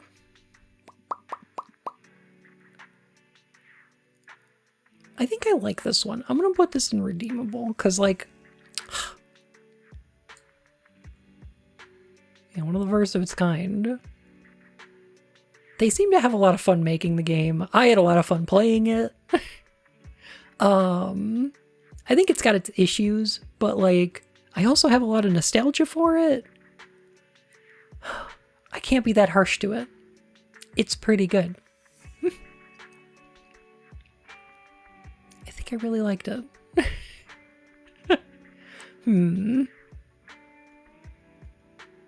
Alright. Blue Stinger is going in Trashterpiece.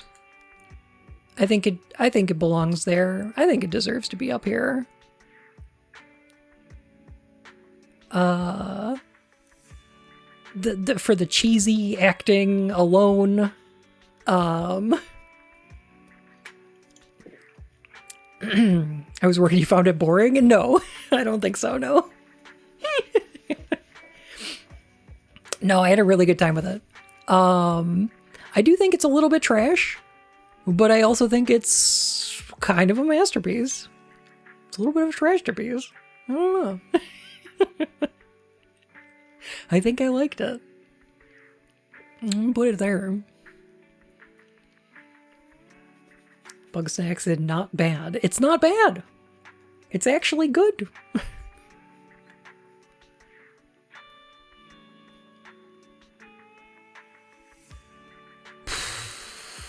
Okay, I've got 3 left. And one of them is Bloodwings: The Curse of Pumpkinhead.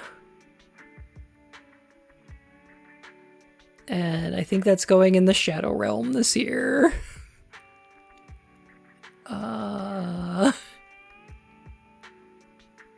This one's very bad. I hope to never lay my hands on it again.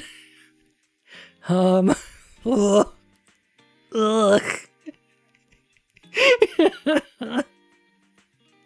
Oh, we found a secret room. Nice. It's full of lava. Oh, great. I don't remember it. I think we played it for Halloween. And it was real bad. Do not enjoy. I made it to level 2 out of 3. Which I was proud of. It's really bad.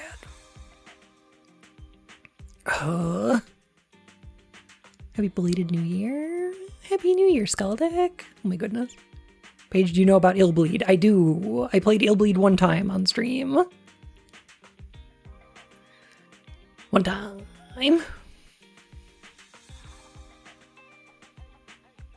How many bad games are on this list? I think 13? I think we had 13 this year.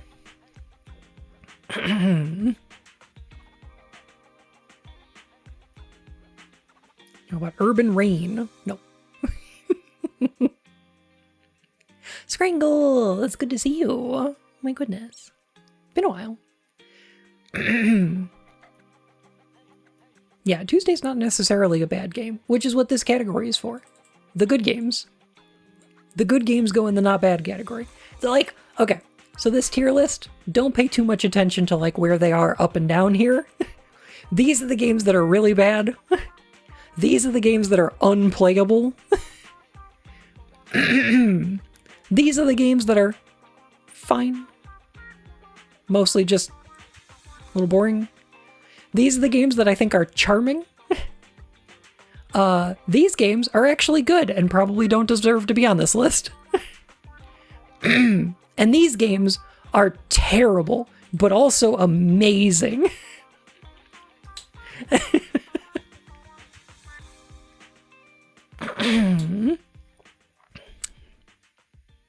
So like it goes from worst to bad to not bad to terrible in terms of quality. Which, I know, it's a little bit out of order, but still.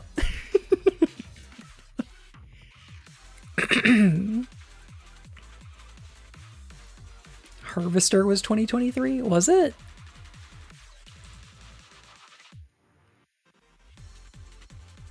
I think this is the 2023 list. I think it was 22.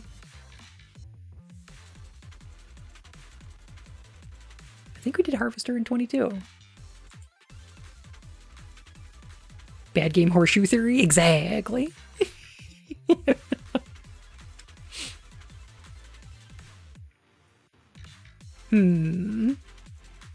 I love you, Gothos. I still need to play Gothos with, Tie Tuesday. Gothos speedrun when? I do have a Gothos speedrun, actually. I did speedrun Gothos. Legit. Let me see if I can pull it up. I think it's only like 5 minutes.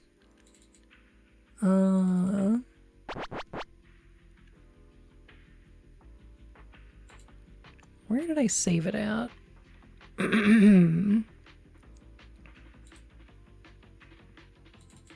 Oh, I think I know where. Video folder.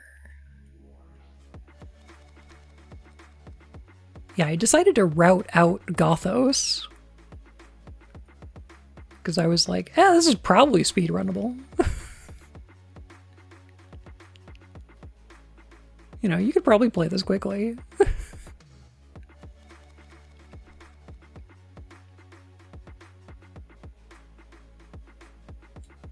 Hang on a sec.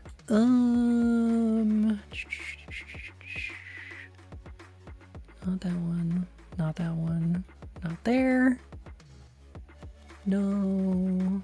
Did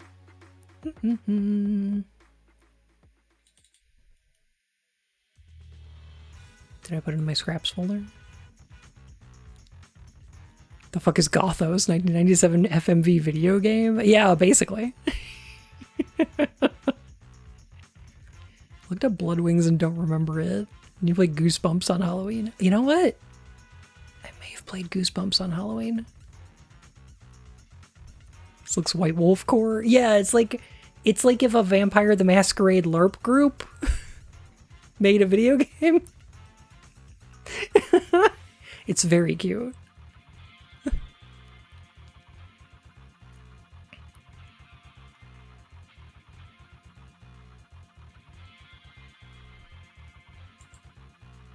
swear I saved it around here somewhere.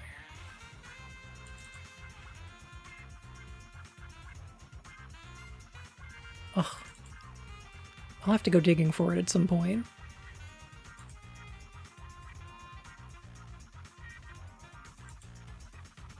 Ooh, hang on a sec.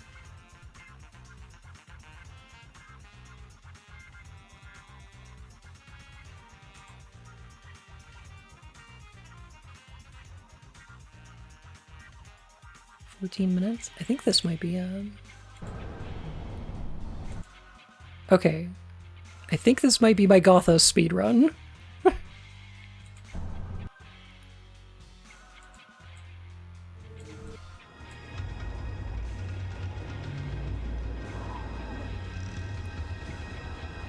Now, I'm not the best speedrunner, so I'm sure somebody else could do this very quickly.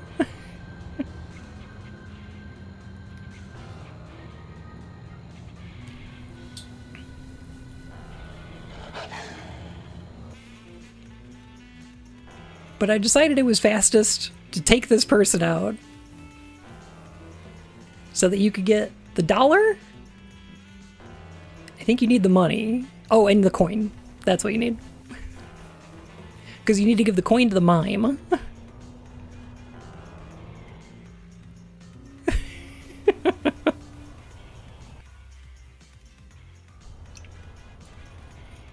I routed this out for the good ending, too. It's a strat. Because, like, for the good ending, I think you need to meet the ghost in 3 different places. And then she drops a cross for you. So if you're going for good ending, you need to visit those 3.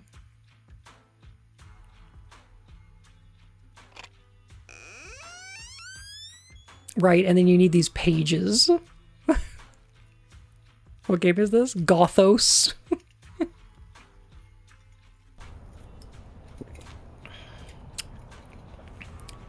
Hang on a sec.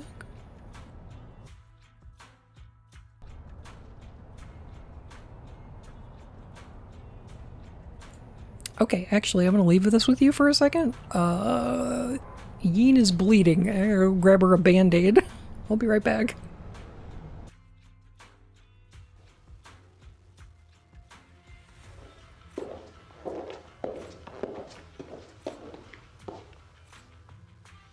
Interesting evening, isn't it? It just got more interesting. I'm glad you're enjoying it, because things are about to become a lot more interesting before the night's out. What the hell is going on here in Loonsville? You are a confident one, aren't you? As long as that doesn't turn into arrogance, you may survive the final conflict. Last man standing gets to keep all the toys. It is dangerous to have this conversation in the open. Meet me at the Strand Hotel, room 13.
Your hands asleep?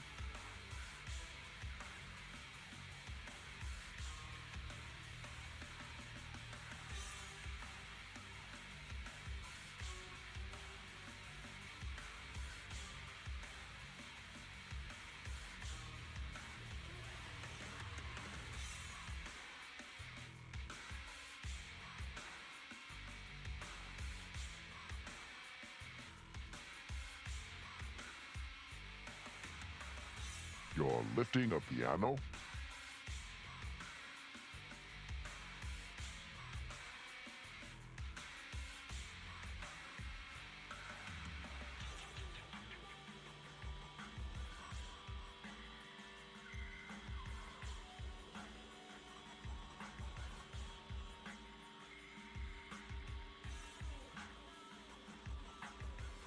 You're walking an elephant?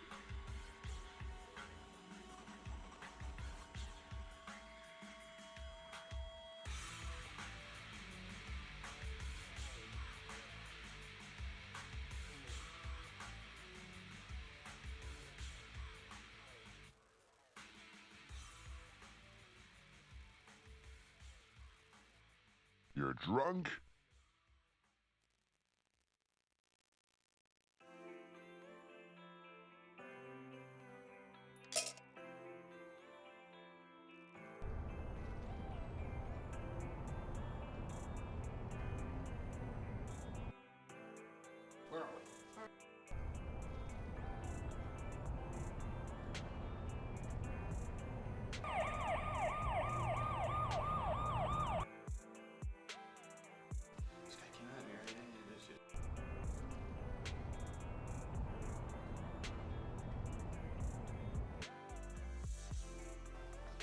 What once was will come to be.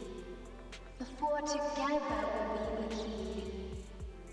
From the circle, at the toll of 3 bells, the fallen angel will return from hell.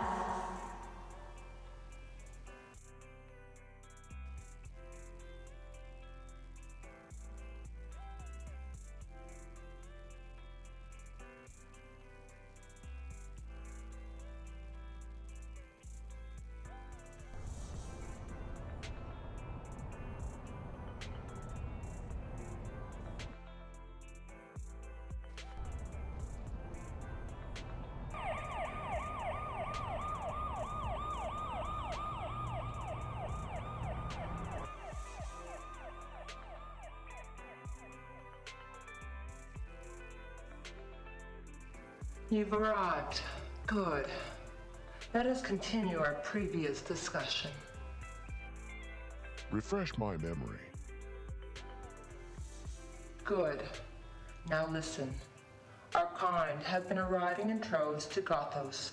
There is a prophecy from the beginning of the First Blood that is close to being fulfilled. None but the brethren themselves know its true nature. Some of the covens are trying to stop it. Others are trying to do everything in their power to carry it out. I, for one, am trying to prevent the latter from happening.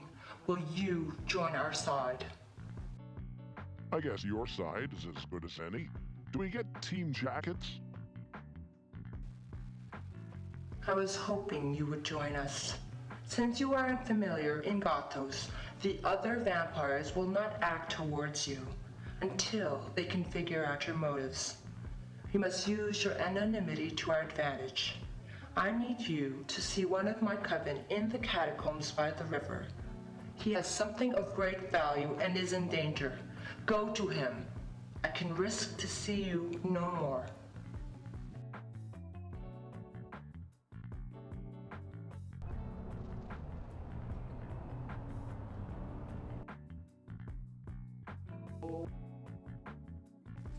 Excuse me. You think that you could find it in your heart to help out a fellow Gothonian who's down on his luck? It's not much, but I hope it helps. Coins would be fine, but I could really use a wee nip of courage or a taste of the grape. And maybe friendly conversation to brighten up a lonely old man's evening.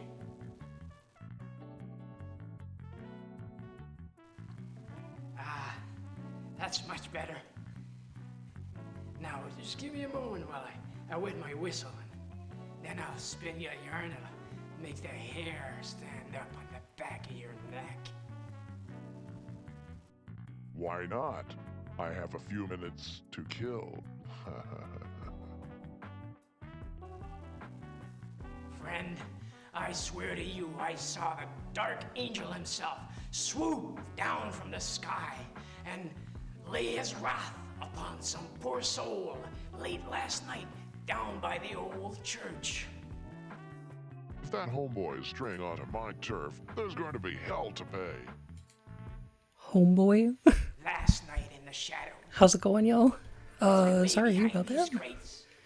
I caught a glimpse, clear as day, of a ghost child. Hope everything's okay. Everything's okay. Ian had some glass in her foot. Needed to take care of that. She's doing okay. Got a band-aid on. Disinfected. Everything's good. Oh. 2 minutes watching an FMV. Oh yeah, the mime parts and this guy's parts are unskippable.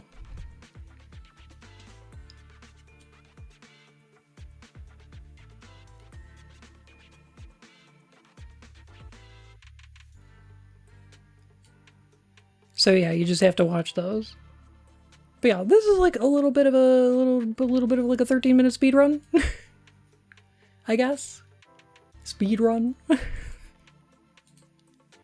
Anyway, let me finish this up and then I'm gonna go check on Ian again.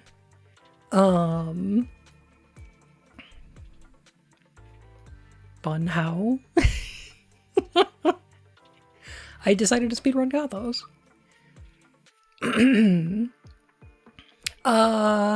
Okay. We only got 2. What creature is Ian? A hyena. Sometimes a bear.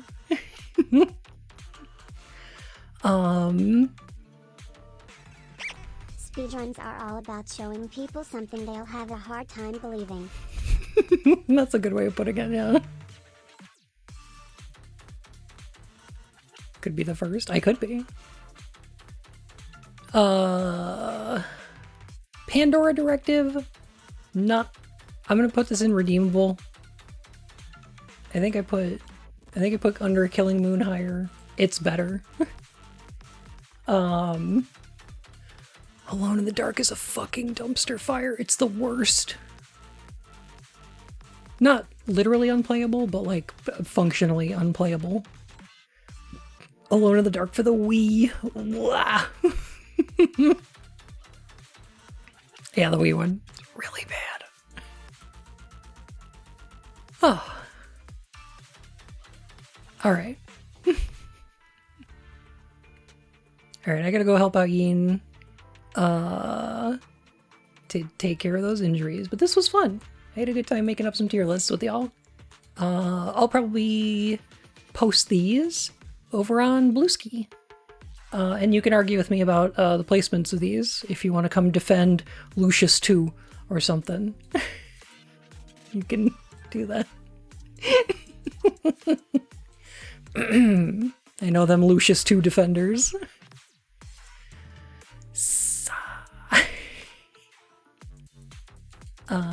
Let's go hang out with Wobbly. Was that the blinking game? It was, yeah. Alone in the Dark was, yeah. Lucius Two Heads.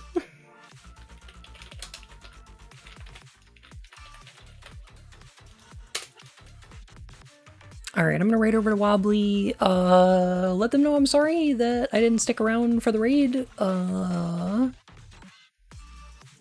I'm gonna go help out Yin, but y'all have a wonderful night. Thank you so much for hanging out with me. And hey, maybe I'll see you tomorrow. We'll do something else. Boring Sword, thank you for the follow me for Whiskers. Alright, have a great night. See you soon. And goodbye.